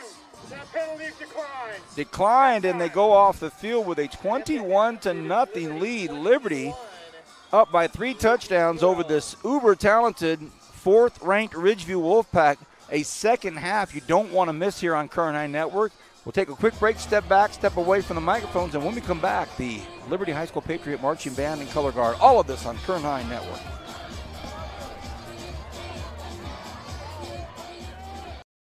One thing about Kern Schools is you get to do your banking your way. I still like writing checks and visiting my branch. For me, it's all about the mobile. And I still do everything online or through the ATM. So no matter how you do your banking, Kern Schools is always there. Kern Schools, together we have something special. One thing about Kern Schools is you get to do your banking your way. I still like writing checks and visiting my branch. For me, it's all about the mobile. And I still do everything online or through the ATM. So no matter how you do your banking, Kern Schools is always there. Kern Schools, together we have something special. One thing about Kern Schools is you get to do your banking your way. I'm a traditional banker. I still like writing checks and visiting my branch. I'm a millennial, and for me, it's all about the mobile. And I'm somewhere in between. I still do my banking online and at the ATM. And with access to over 30,000 surcharge-free ATMs nationwide, Kern Schools is always close by. So no matter how you do your banking, Kern Schools is always there. That's why we're the #1 financial institution in all of Kern County. Kern Schools, together we have something special. One thing about Kern Schools is you get to do your banking your way. I'm a traditional banker. I still like writing checks and visiting my branch. As a millennial, for me, it's all about the mobile. And I'm somewhere in between. I still do everything online or through an ATM. So no matter how you do your banking, Kern Schools is always there. That's why we're the #1 financial institution in all of Kern County. Take advantage of our low mortgage rate.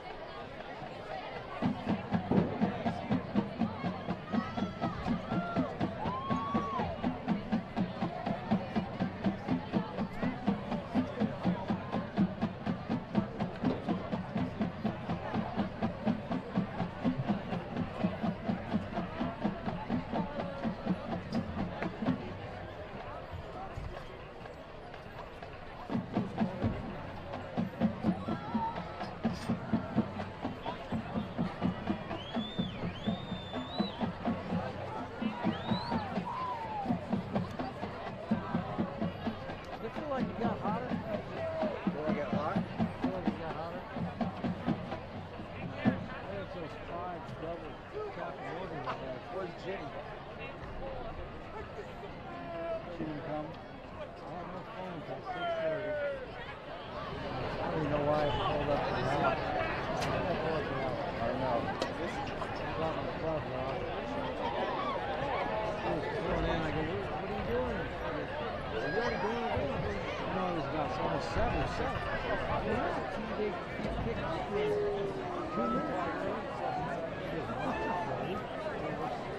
Is she coming? I said she was. I don't see her.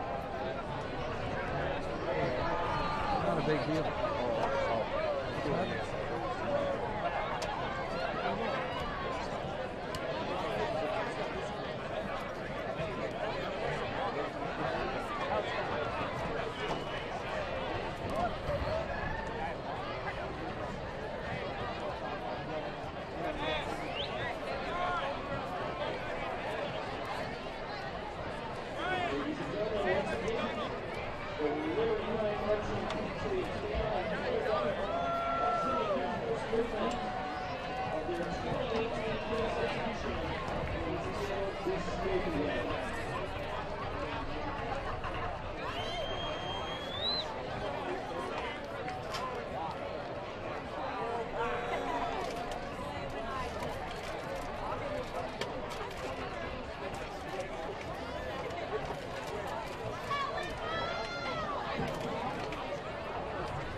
It was a bright, cold day in April, and the clocks were striking 13.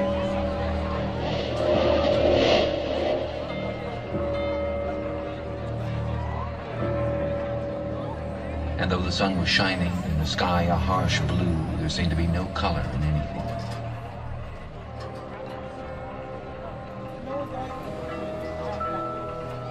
You had to live, did live, from habit that became instinct. In the assumption that every sound you made was overheard, and except in darkness, every movement scrutinized.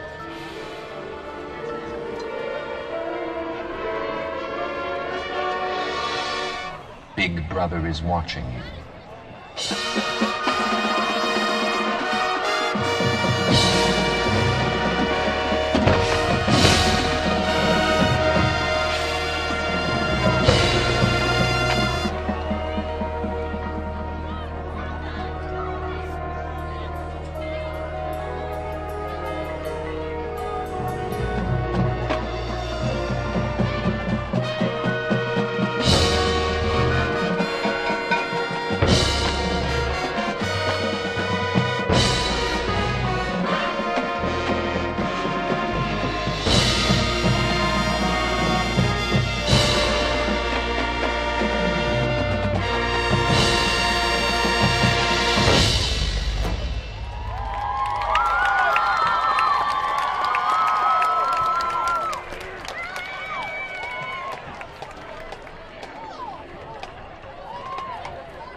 One thing about Kern Schools is you get to do your banking your way. I still like writing checks and visiting my branch.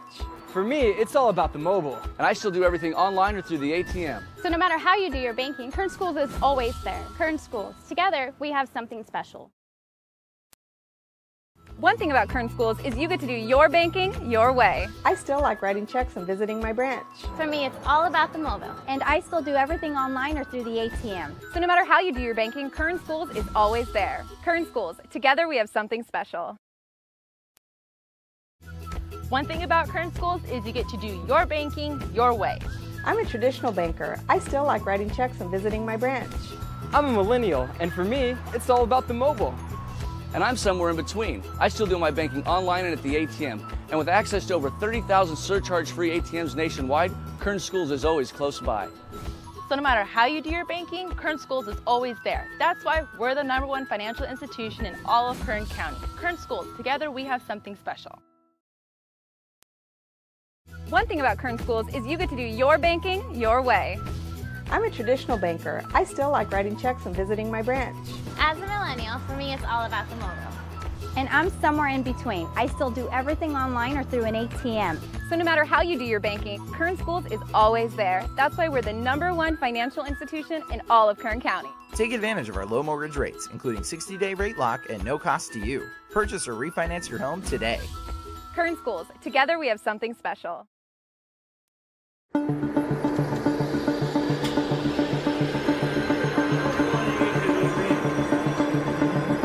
It's wicked cool. It's our new aviation class. It gives kids a chance to break into the industry. There's a lot of careers in aviation. This class is a lot more than just flying planes.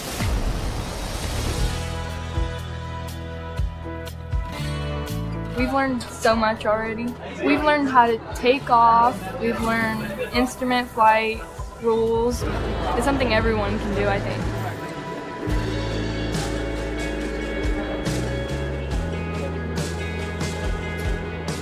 Good, and you see, remember that horizon? Try to keep it parallel to your cockpit. After the 2-year program, they're going to be able to take the knowledge test for their private pilot exam. I am a pilot. I've been in Bakersfield for 10 years. I worked as an instructor for 6 years and then became a corporate pilot. And I'm a teacher here. We have amazing equipment. Even flight schools don't have that much equipment.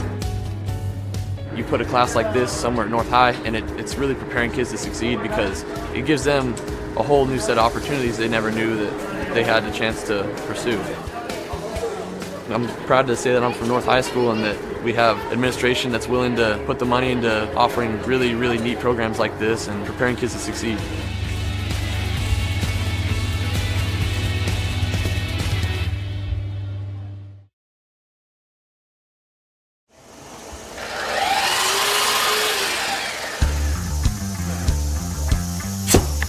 A lot of more hands-on activity, a lot more about woodworking and what to do, how to make a career for myself.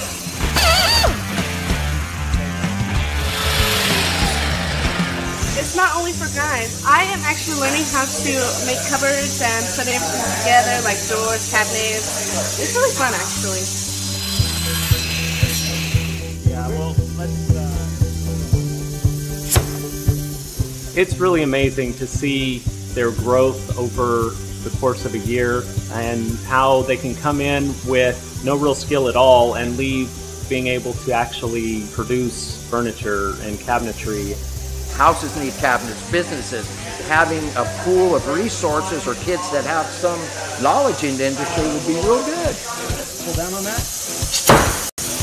Let's slide these up. Watch fingers. It's changed a lot. What I'm seeing here is what it's going towards. The CNC equipment, computers. I could actually build cabinets out of this shop. It's state of the art. It really is.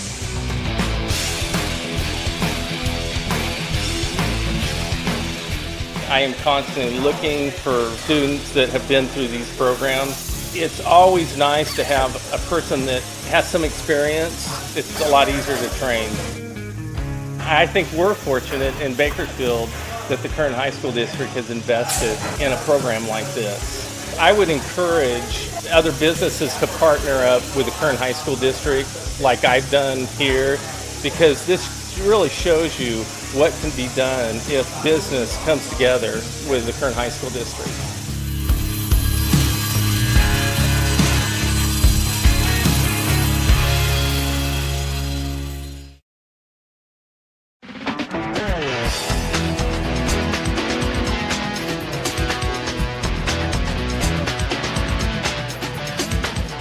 This is where we're going to train the kids to actually get jobs in the industry. We're going to give them the basic tools that they need, also the skills that they need to understand where they fit into the industry. All the animated things, because we have everything that we need in the scenes. They are learning the principles of animation, Photoshop. They're learning how to animate in 2D and 3D. And when you swap to that shape, then you're just going to drag these over here. The storyboard aspect of creating basically the skeleton of the story, and then just sort of directing people in my vision of what I want in the story. And it's also giving me the advantage of Mr. Pollard, since he's worked at so many companies, being able to put it in my resume and be like, this is the art direction I've received.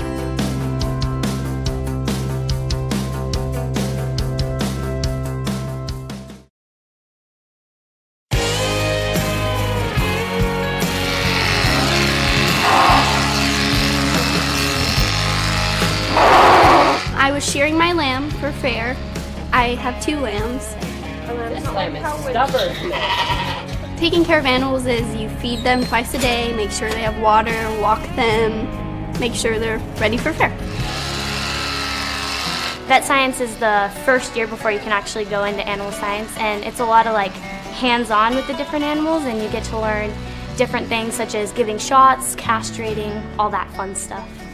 For me, wanting to be a vet when I'm older, it helped prepares me. All the stuff that I'm learning in ag is definitely going to help me. I'm in ag communications.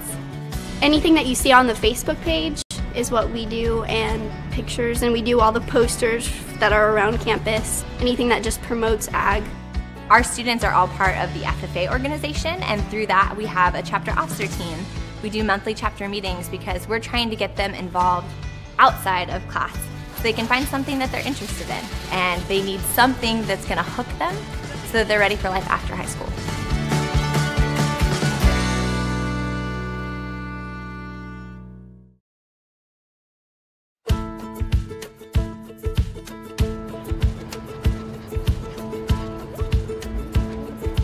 In animal care, the students learn a variety of things, whether it's tools or terms. In the veterinary field, they learn about the skeletal systems, the animal nutrition, the housing, how to properly care for them. They also have the opportunity in the spring to actually go work at a vet.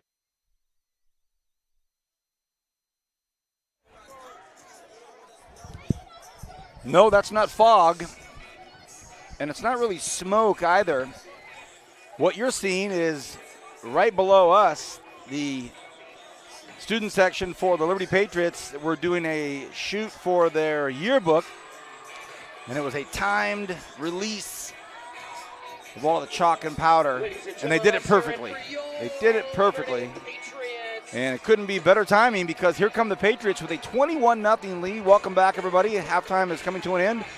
I'm Vance Palm, joined by Rick Van Horn, Kevin Willie, Miguel Garcia up here. Javier and V Squared down there on the field, grabbing shots for us. The Achieve magazine already winning awards.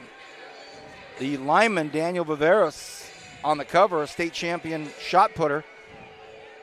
And Liberty right now feeling good, 21-0. Let's bring my partner, Rick Van Horn, back in. Well, Rick, your first half thoughts. Yes, discombobulated. Yes, disjointed with a lot of penalties, but when the football was being played and there were no calls being made, your thoughts? Well, you know, if you really look at it, pretty even. Liberty came up with 2 plays, the scoop and score by Ramon Henderson, and, of course, the big play that Ridgeview gave up right before half to Matsky. Could be the dagger, but I think Liberty or Ridgeview will make some plays the second half. We talked about, I think they're gonna go with Henzo at quarterback, and they've got to get Taj right in some one-on-one situations. DeGraff and Reed, if they're gonna double Taj right, you know, you've got the other big kid on the other side, DeGraff and Reed. So, if you're Coach Nixon in that locker room, what were your words? No turnovers, quit the stupid penalties, do what we do. Sam Stewart, get your butt up the field. You've got to take over this game, Sam Stewart. You've got to be patient. 3 yards and a cloud of dust here. Eat up that clock. We have the cloud, that's for sure. Rick chiming right in perfectly. If you're Coach Manning, what'd you tell that Wolfpack of yours? don't get frustrated. Our plays will come. You know, take what's there, the typical coach's jargon, but you know, the big thing here when you've got athletes like that and you've got divas out there, you've got to be able to handle those guys and you know, keep them up. As you saw right before half, there were some guys maybe getting a little frustrated on the Ridgeview side. Sean Allen and number 2, Taj Wright. Okay, here we go, second half. I'm expecting to see quite the effort by Ridgeview to get back in this thing as soon as they can. They get the football first. And as you hear the rumble from the fans on the Liberty side, you've got Sean Allen and Taj Wright waiting for this football. If they could strike quickly. It's a short little pitching wedge, and it's a bounce bobble. Look out. Ball's on the ground, and could it be Liberty's? Will it be Liberty's? Everybody says it's Liberty's. Oh, gosh, the pitching wedge worked. It took a funky bounce. It was not attacked. The ball played them. Ooh, Liberty takes over, and what slight advantage Ridgeview had to start this half, getting the ball, starting the momentum, setting the tone, all of that erased. Erased, Hunt. You know, that was Anthony Ramirez, I think, number 9 for Ridgeview. You got to make that catch. Of all guys, you just take it and go with it. Yeah. You got the green light, young man. He's a player.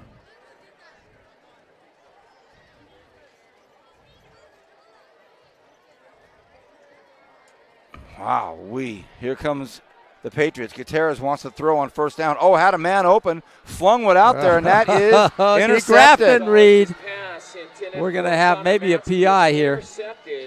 There is a penalty flag down at the 17-yard line. You know, we talked about that when Liberty got across the 50-yard line. You were apt to see DeGraff and Reed come in at corner along with Taj Wright, and you saw them both in there. Well, defensive holding is the indication. Defensive holding. So the interception.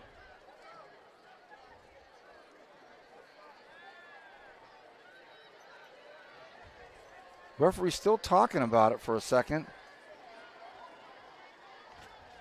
Oh, boy. So penalty against Ridgeview. The interception obviously void. Holding. Ridgeview. First down, Liberty. So that will nullify the interception. And oh, it will gosh. Still be the Patriots' ball.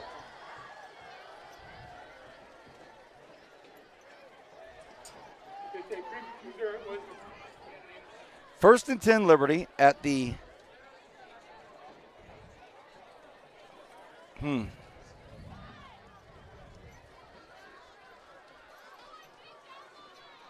long discussion with these officials.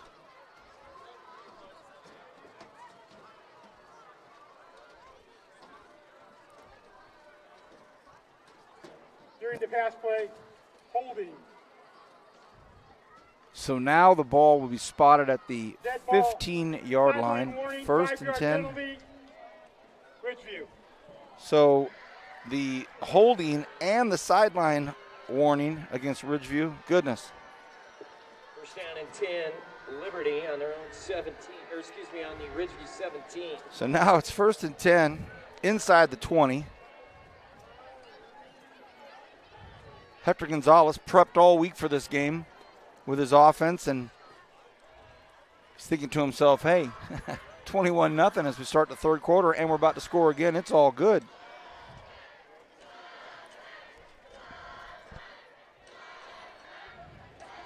And the referee's still having a discussion, and the white hat coming back over to talk it over. And now they're going to move it 5 more yards. Ball. Second sideline warning. Oh, boy. Ridgeview, 5-yard penalty. So quite the officious football game tonight. Second sideline warning, another 5 yards. So all of a sudden it should be first and 10. And it is from the 12. And they have Sam Stewart to hand the football to. He cuts upfield, runs a couple of big fellas, and it should not be a TD. It's about the 1 yard line. Goal line, but not in. And they want to hurry. Number 10, Dalen DeGraffenried. Liberty trying to get on the football very quickly. The play was allegedly called already. From the 1. And the big fella, Bryson Lindsay, the center, is telling everybody, get over here. From the shotgun, Gonzalez hands the ball off. It's a touchdown, Liberty. Sam Stewart Jr. gets in. For the Patriot touchdown. And I know we've said this before, but this is a score that when it gets shot around the county over PA systems, it'll reverberate. It will. It's going to shock some people, especially. 51, 55, 65, and 56. And they've capitalized on their 3 big plays, the scoop and score, the big play before halftime, and, of course, the muff kickoff now, and gave them great field position. The PAT, the snap, the hold, the kick, it's up. It is through. 28-0, 11 and a half to go in the third quarter. We want to thank the U.S. Army for not only their continued support, but the continued investment. They continue to invest more in the student high school experience. Thank you so much, United States Army. We also want to thank Tony's Pizza, our Tony's Pizza player of the game, still up in the air as we start the third quarter. How about Kern Schools Federal Credit Union and, of course, our good friends at Motor City. Thank you. And now it's a 28-0 game, and there is a ton of football left. Lots and lots and lots of football left, Rick. There sure is, and Ridgeview came in ranked 47th in the state. 4th in the Valley, 47th in the state, which isn't, they're a Division II team. 47th, not too bad. Set to send it away. Braden Blevins.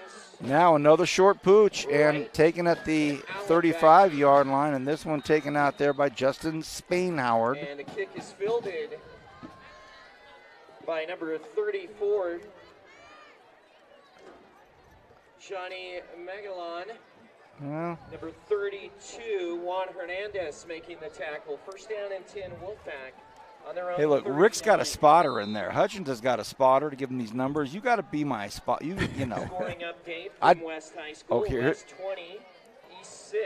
Oh, what a geographical game that one is. One of the compass games.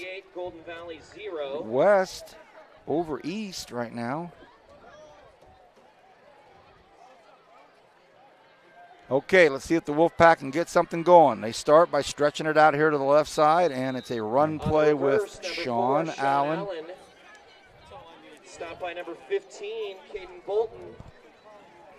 Liberty's game plan on defense is just to keep these guys in front of them. Do not give up the big play.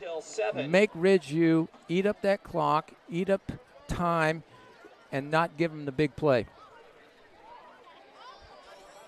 11-18 to go in the third quarter, so a lot of football left here. 2nd and 5.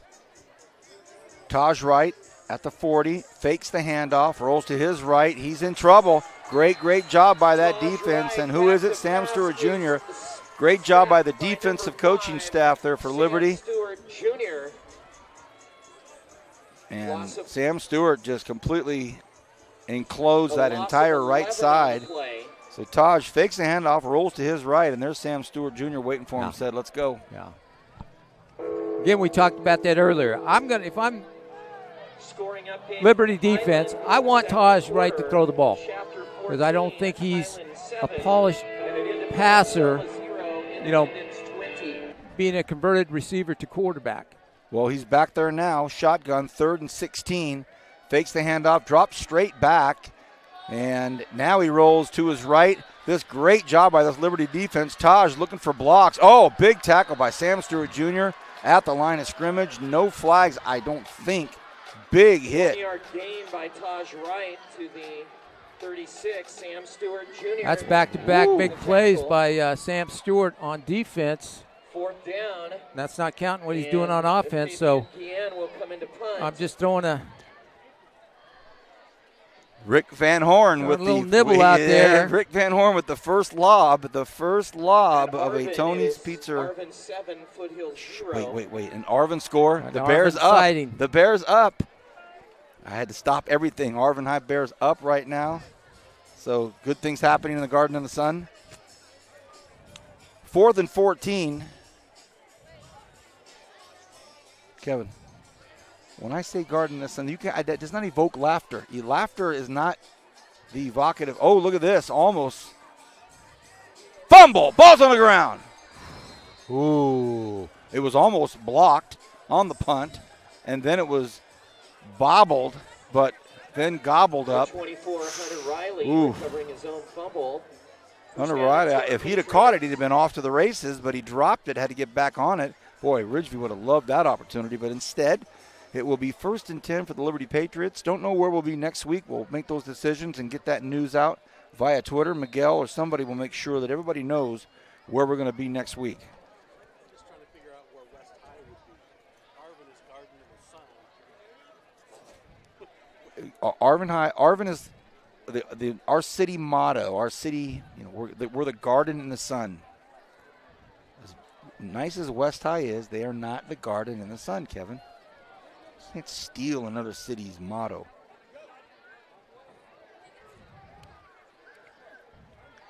First and 10. Gonzalez underthrown and holding. Is underthrown and penalty against Liberty. Holding on Liberty, it'll go back.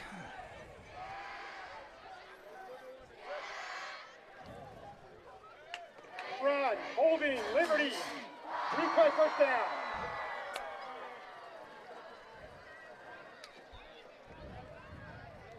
feed the big dog.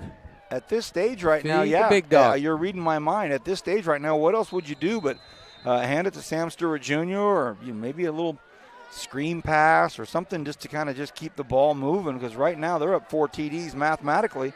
Work this clock.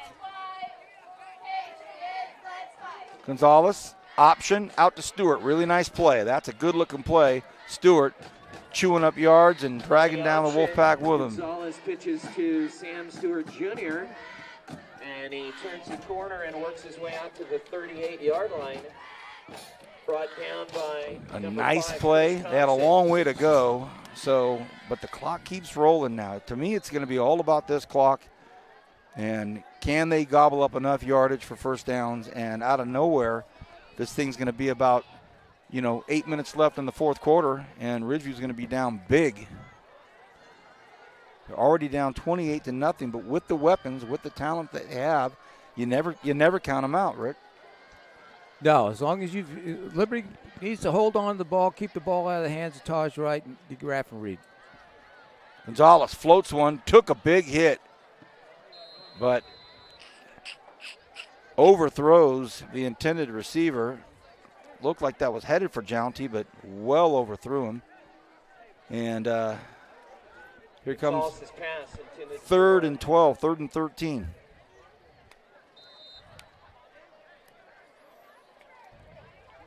Pressure by number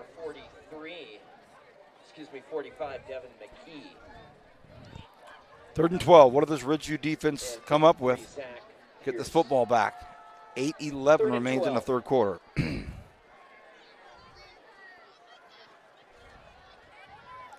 Stewart get outside?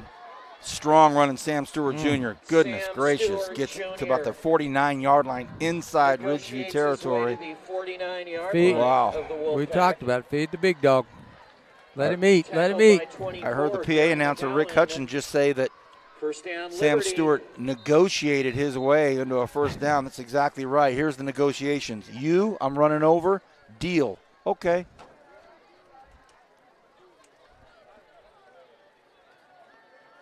Contact in the backfield. Oh, what a great strong play, and it's going to be a hold. And Devin McKee took down the offensive lineman and the running back. Wow, 6 foot 230, and the senior for the Wolfpack. Holding. Took the lineman and the running back down in one fell swoop. Stop was made by number 45, Devin McKee.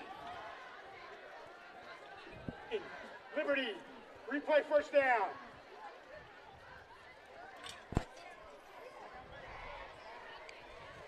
You have BHS handling Tehachapi. Number 4, Ridgeview, down by 4 touchdowns right now against the number 6. Is that number 6 for Liberty? 5 or 6. I think they're 5th. So you've got maybe 6, yeah. A little shakeup taking place right now here in the Central Valley. Nice job out there by Jolly Burris on the tackle. Villanueva picks up a few yards, but Jolly Burris. Jolly all over it.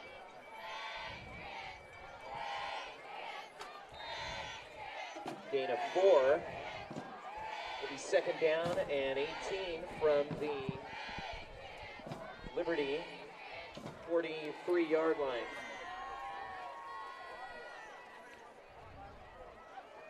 We're going to dip below the 7-minute mark here in the third quarter. We just did. 2nd and 18 for the Liberty Patriots. Hector Gonzalez, the quarterback, takes the snap, hands the ball off to Jounty, and he. Villanueva takes a handoff. Or is it Anthony Villanueva? Tackled by number 44, Pierre Morrison. That was Jonte. It was Jounty. Yeah. That's what I thought. There's an injured Liberty player down. But we have Dylan Holmes down, I believe. Dylan Holmes down. Once again, I want to thank U.S. Army. Thank you so much for being involved, U.S. Army. It's your game tonight, the U.S. Army and Kelly 95.3 game of the week here for the Kern High Network. Kern High School District, live exclusive coverage of high school sports. Yes, we do have volleyball coming up in the near future, and we will continue to have 2 games on Friday night to keep your football frenzied fans out there dialed in on what they want to watch and what we consider to be 2 very intriguing games every week. Wrestling, basketball, a lot coming down the pipeline. The Motor City Minute already in play. And thanks to Motor City for being such a huge part of what goes on here in our student athletes' life. How about Kern Schools Federal Credit Union, a name synonymous with our student athletes? And, of course, Tony's Pizza, the Tony's Pizza player of the game. Our first one of the season was last week, Maximus Hidalgo. And the Tony's Pizza player of the game tonight, long way to go. Rick lobbied out the first one for a young man by the name of Sam Stewart Jr. And I guess what we'll do is we'll step away from the mics just a few minutes here as we tend to the Liberty Patriots. Back in a moment here on the Kern High Network. One thing about Kern Schools is you get to do your banking your way. I still like writing checks and visiting my branch. For me, it's all about the mobile. And I still do everything online or through the ATM. So no matter how you do your banking, Kern Schools is always there. Kern Schools. Together, we have something special. One thing about Kern Schools is you get to do your banking your way. I still like writing checks and visiting my branch. For me, it's all about the mobile. And I still do everything online or through the ATM. So no matter how you do your banking, Kern Schools is always there. Kern Schools. Together, we have something special. One thing about Kern Schools is you get to do your banking your way. I'm a traditional banker. I still like writing checks and visiting my branch. I'm a millennial, and for me, it's all about the mobile. And I'm somewhere in between. I still do my banking online and at the ATM. And with access to over 30,000 surcharge-free ATMs nationwide, Kern Schools is always close by. So no matter how you do your banking, Kern Schools is always there. That's why we're the #1 financial institution in all of Kern County. Kern Schools. Together, we have something special.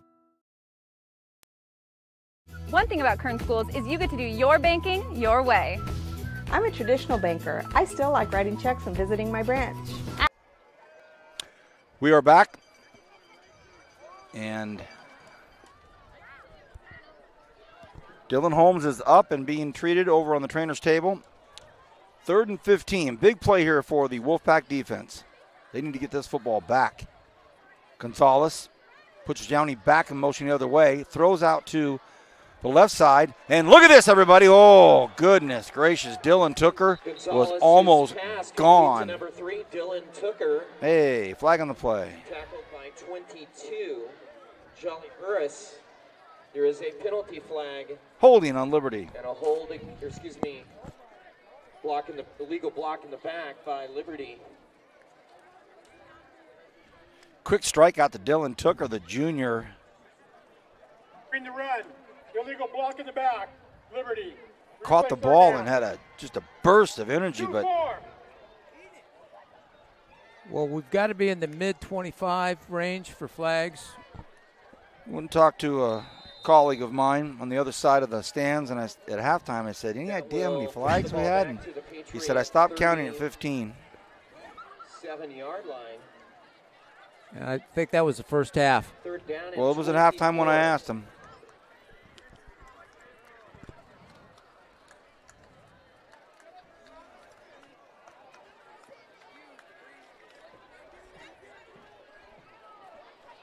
Third and 24.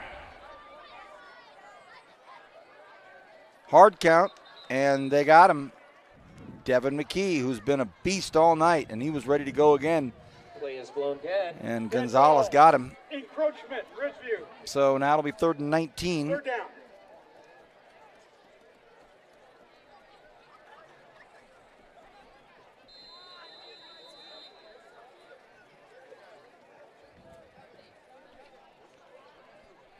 .520 and counting now.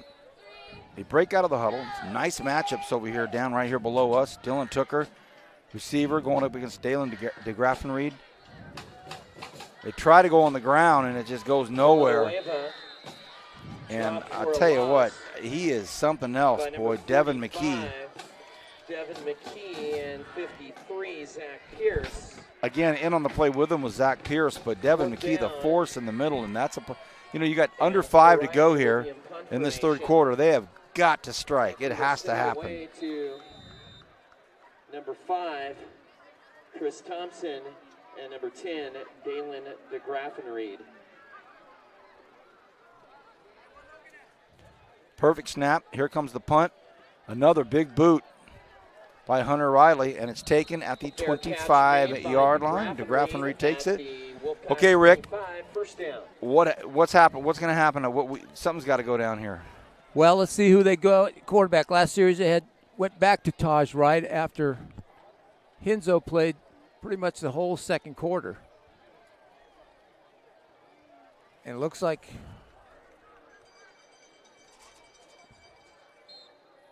it will be right. It looks like right. Can they score 4 times in 1 quarter and a quarter? Floats one out. Look out. Look out. It's picked off.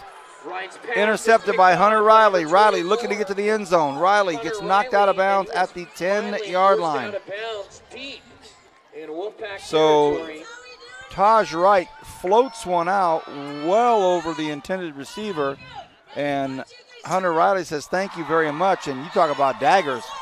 Yeah, it's a big dagger. We talked about if I'm Liberty, I want Taj Wright to throw the ball. You're so right. That's what you said.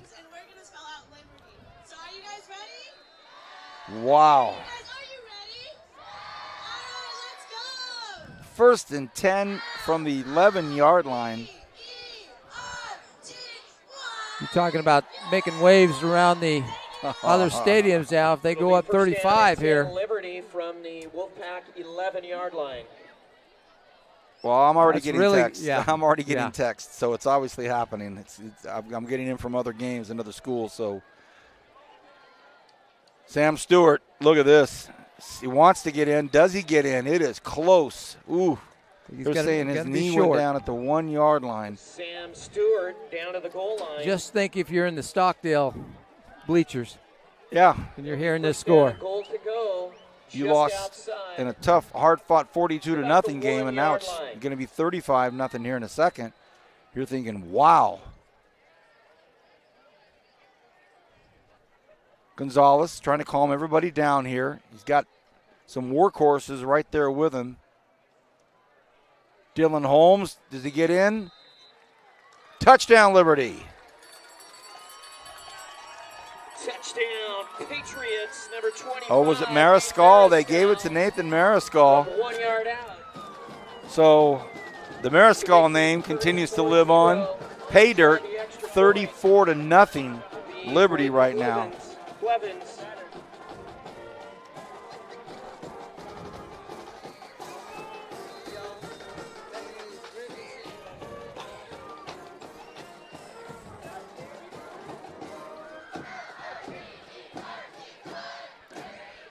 The kick is up, and it is good. A 35-0 score. We will take a very brief break, and we will be back on Kern High Network.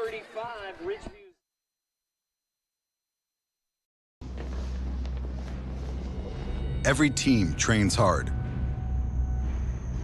Every team prepares to win. But when U.S. Army soldiers take the field, it's best if the other guys don't bother showing up.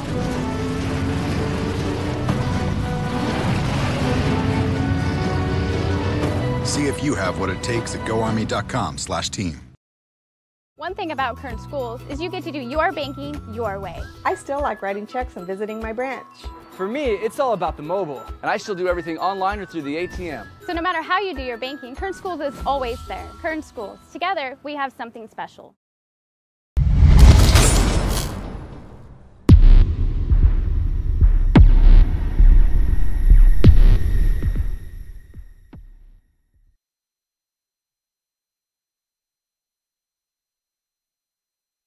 Now, Rick, we're going to see what Ridgeview's all about, really. Are you in this thing? You're going to battle. You have a whole other quarter of football. Fumble. Ball's now at the 8-yard line. And Liberty does a great job of closing in on Sean Allen. And we have a Ridgeview Wolfpack player without his shoe and getting up slow. Eddie Jackson. Took a big hit, lost his cleat. Just, man, things aren't going our way tonight. To the 13-yard line.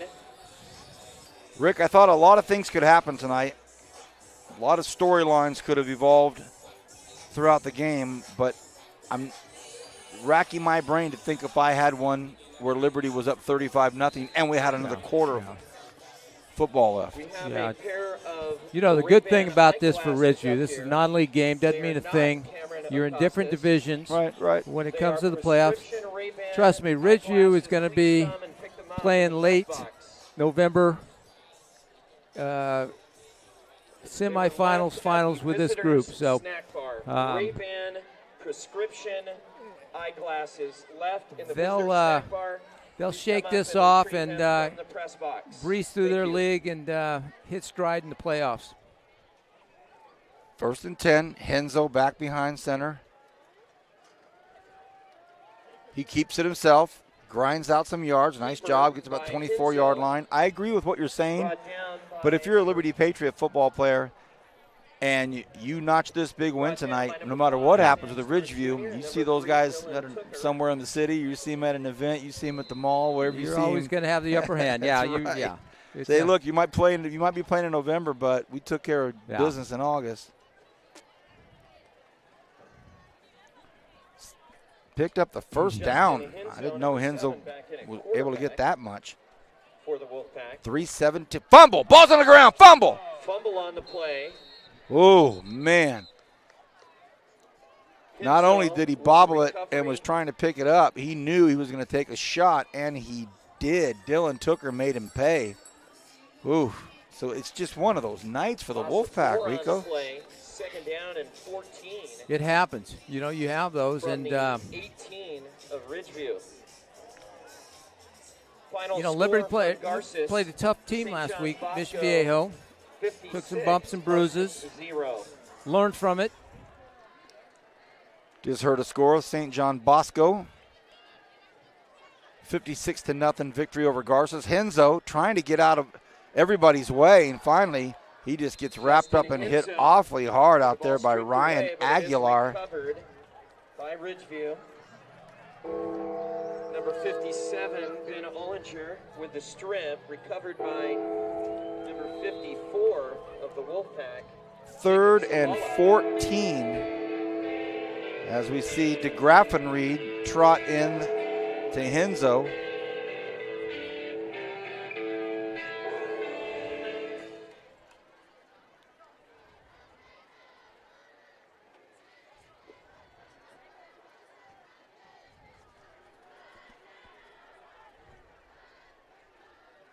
Henzo stands at his own 13-yard line. Henzo just can't get out of trouble. Now he rotates the other way, comes back, lets one go, takes a hit, and it's incomplete. Oh, and a flag on the play. Looked like some pretty good defense out there in that corner by Henderson, but that could be a big call.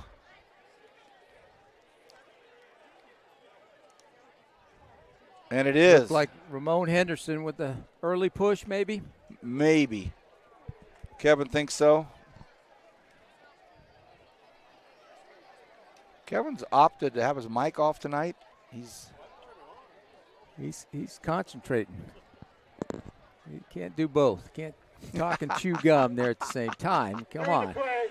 You know, Liberty's putting pressure on his. Just 4 guys. They did the same thing. 3 and 4 guys, which is, if you're Liberty D coordinator, that's great because now you get to put 7, 8 guys in coverage against these great receivers Ridgeview has. From Highland, Shafter 21, Highland 21. Nice game on the Kern High Network right now. Shafter and Highland tied up at 21 in the first half. So after this, stay on board with us and watch an exciting game. Shafter Highland, 21-21. First and 10, Henzo drops straight back, floats one over the middle, and it is dropped. Taj Wright had it and just dropped. Not a real aggressive effort. Is incomplete. On the coverage, number 4, Jake O'Connell. Ridgeview had 2 receivers in the same area that time, so somebody was second down and 10. Probably a little off that time. We had DeGraffenried and Taj within 5 feet of each other. And they have, the Liberty defense has just done a superb job, Rick. And well, what we talked about, keeping Ridgeview in front, not giving up the big play. And if you can do that, you've got a chance. Rick's picks. Second and 10. Ball's at the 33-yard line. Henzo drops back, steps in the pocket, collapse, ball's loose, fumble, ball on the ground, fumble. It is picked up, and it's Anthony Villanueva that got it. So Henzo's pocket breaks down. He tried to step up into it, but another big hit. And boy, that defense for the Liberty Patriots, Coach Van Horn, is stamping their name on this game. Patriot fans, let's hear it for that Patriot defense tonight. And we talked about that, Tony's player of the game. You know, this second half, that front 4 for Liberty's defensive line, putting the pressure on both Henzo and Taj Wright. The big 2 sacks by Stewart coming off the edge there. Those guys got to be mentioned as a group. Quarterback is Dakota Ochoa, senior. As you say, Rick has the bloodline, has the last name. And with 1:10 left in the third quarter, you've got Hector Gonzalez already checked out for the night, possibly. Boy, what a luxury to have. Week 2 going up against Ridgeview, and your starting quarterback gets to step off the field healthy with a quarter to play. And you don't drop off that much with Dakota Ochoa. Not at all. All area top golfer in town. The handoff over here to the near side. Jounty still on his feet, didn't go down.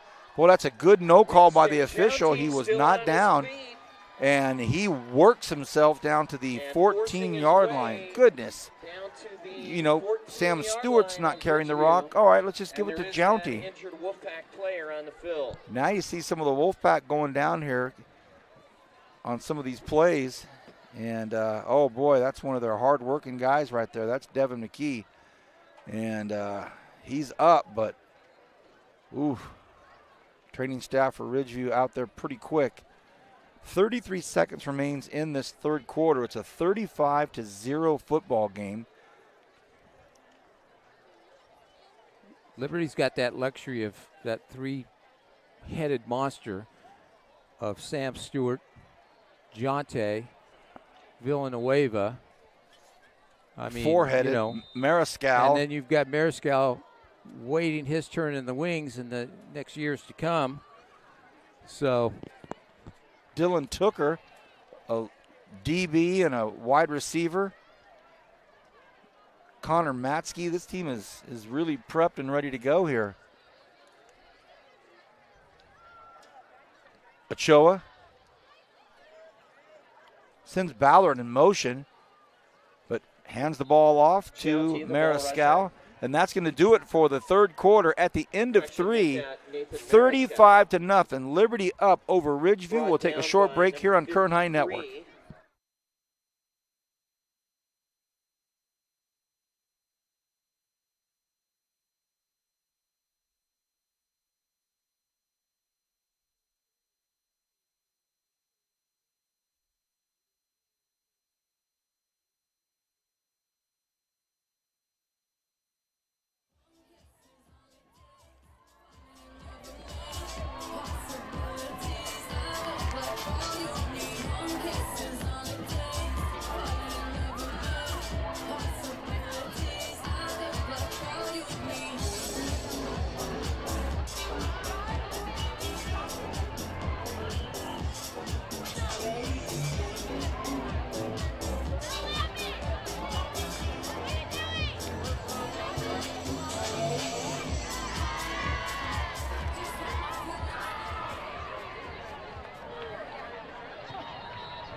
Scoring update from the Frontier. Paso Robles 2, Frontier 0 in the third quarter.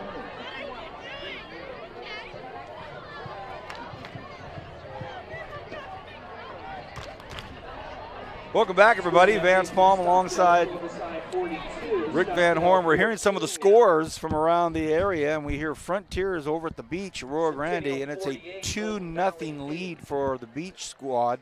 And that is a final sacrifice fly. Yeah, telling Kevin that's a soccer score. Ochoa in trouble. Dakota Ochoa on a 2nd and 8 gets wrapped up. Dropped for a loss by number 30 Justin Spain-Howard and number 53 Zach Pierce. If you're just getting with us, wondering what the score is, it's 35-0 Liberty all over Ridgeview. Ridgeview has not been able to get their high-scoring, potent offensive juggernaut going, and they've been in trouble all night trying to get something going. And now Liberty able to kind of just work this clock, chew up some yards, and on a 3rd and 10, they pick up 5. As Jounty handles the rock, and now I think we're going to get field goal attempt. We're going to have Blevins come in and get his first field goal attempt. So Braden Blevins, the sophomore, and we have been informed that for the remainder of this game it will be a running clock. Who would have thunk that one? To try about a 28-yard field goal. Not I. Braden Blevins. They'll have it at 28 yards. Perfect snap. The hold, the kick, and it looks beautiful. So now it's 38-0. 8-yard field goal is up and good out of the hold. Coach, you coached at every level, and you've been involved in so many different scenarios in your football life as a player, as a coach. What is Coach Manning thinking right now? What's going through his head? What's he trying to process into his players' minds here with, and I know it's, you know, as you mentioned earlier, the implications of this loss in November, in the records, in the standings, in the brackets, in the playoffs won't resonate that long. But what does he have to tell these guys in a running clock scenario? Look, guys, 9 minutes is going to seem like a lifetime, but what are we going to do here? Well, it's a good character test. He's looking at his team, how they're going to handle this defeat, you know, how they handle adversity going on during the season, because there's going to be, you know, they still got to play Bakersfield High. They've got to play Clovis North. They're going to have some easier games once they hit their league. But now it's just kind of a character check. He's finding out who's staying in the game, who's with us, who's going to battle with us through thick and thin. This one's kicked deep. It's taken by Taj, right? Taken at the 9-yard line, looking for something to happen here. It gets flushed to the outside. And the special team squad for Liberty does their job. Keeps Taj under wraps. About the 15-yard line, 1st and 10. And, you know, we've seen him since he was a sophomore, both at Bakersfield High, now at Ridgeview. And probably one of the few games that I've seen him really bottled up, contained, and not break a big one. That's the voice of Rick Van Horn. I'm Vance Palm, Kevin Willey on camera, Miguel Garcia here, Javier, V Squared. Did you guys get some great shots? Good. Looking forward to seeing them.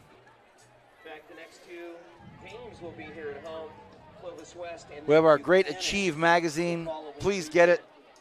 We have them in all the Kern Schools Federal Credit Union banks, and it is awesome. Henzo, they throw, connected, caught by DeGraffenried, and Dalen takes some big hits.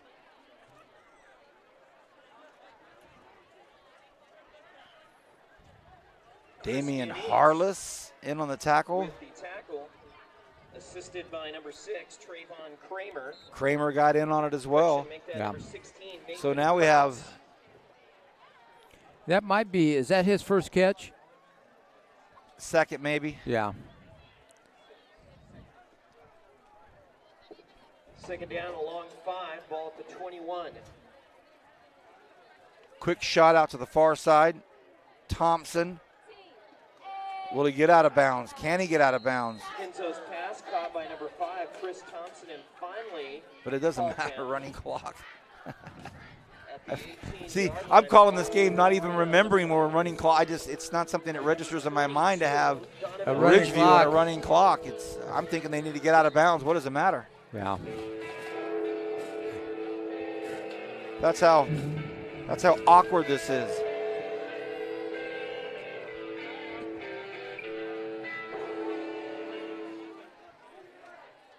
I'll be interested to read the quotes and hear the comments from both coaches. 3rd and 8, hard count, and there's movement on the Patriots. Dead ball, it's Liberty. Replay Make it 3rd and 3. Boy, Ethan Smith, number 30. Encroachment against Liberty, 5-yard penalty. Looks like Liberty has emptied the benches now. Getting some guys in there.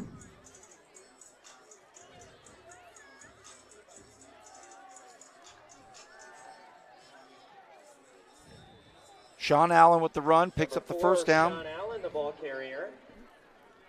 Tackled by number 50. We certainly want to thank Dean Brian Schaefer, Superintendent, Scott Cole, Deputy Superintendent, Dean Brenda Lewis, the Associate Superintendent, Dean McGee, Associate Superintendent, Mike Zolfa, Associate Superintendent. 1st and 10, we want to thank Stan Green, our director, Javier Valdez. Low snap, Henzo fires one out. It's caught and dropped. Never had it. Never had it. Thank you to Victoria tonight. Anthony Ramirez. It's nice to see all three of you back here discussing my raise in pay. Thank you. Just keep it up. Keep it going. Oh, sorry. Kevin didn't hear that. Kevin didn't hear that. He never heard that. 2nd and 10. Ball's at the 28-yard line.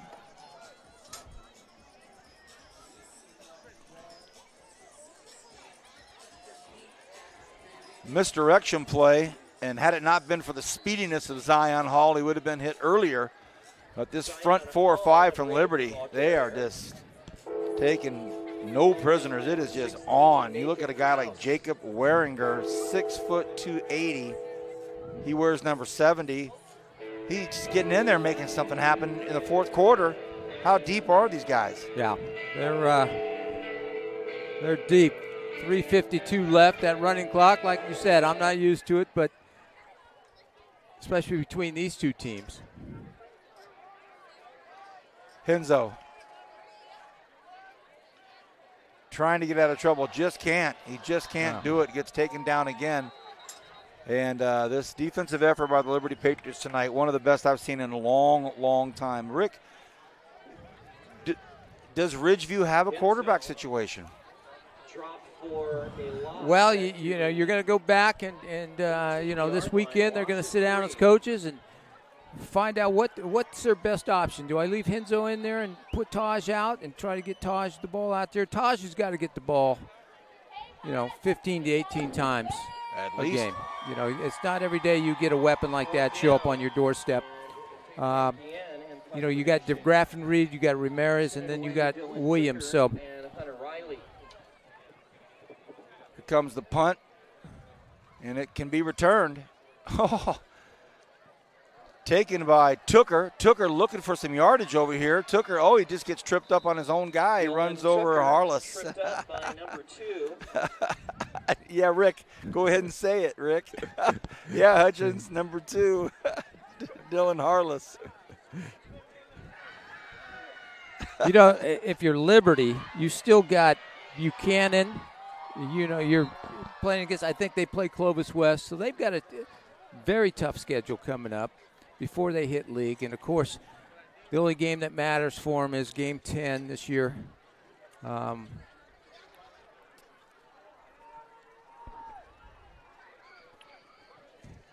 Run play to the right side.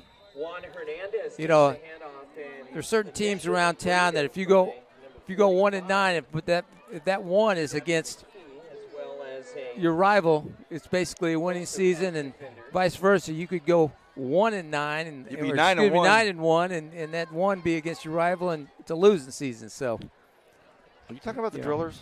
Well, it looks like, you know, the way it's going, the two best teams, and we always thought Bakersfield, Liberty, and Ridgeview were the cream of the crop this year in Bakersfield football. 2nd and 9. Gonzalez.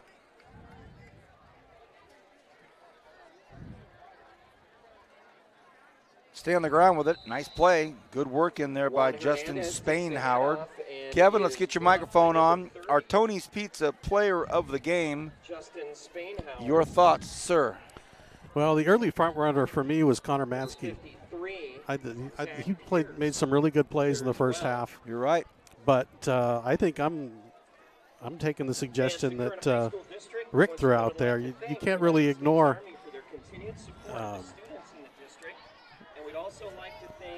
Sam Stewart. Sam Stewart. I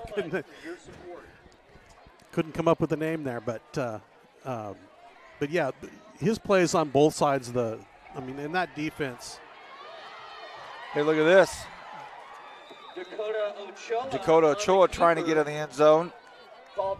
And that should be it, I think. Coach well, that brings it to you, Vance. Well, I think that's going to wrap it up. Coach Nixon's going to go shake hands and say that's it. 38-0. I am all on board the Sam Stewart Jr. train. What a great effort on defense, touchdowns on offense, big runs, and I think for Sam Stewart Jr., he epitomized the entire football game tonight on both sides of the line of scrimmage. He epitomized Liberty, tough and opportunistic, and when they had to get in the end zone, they got in.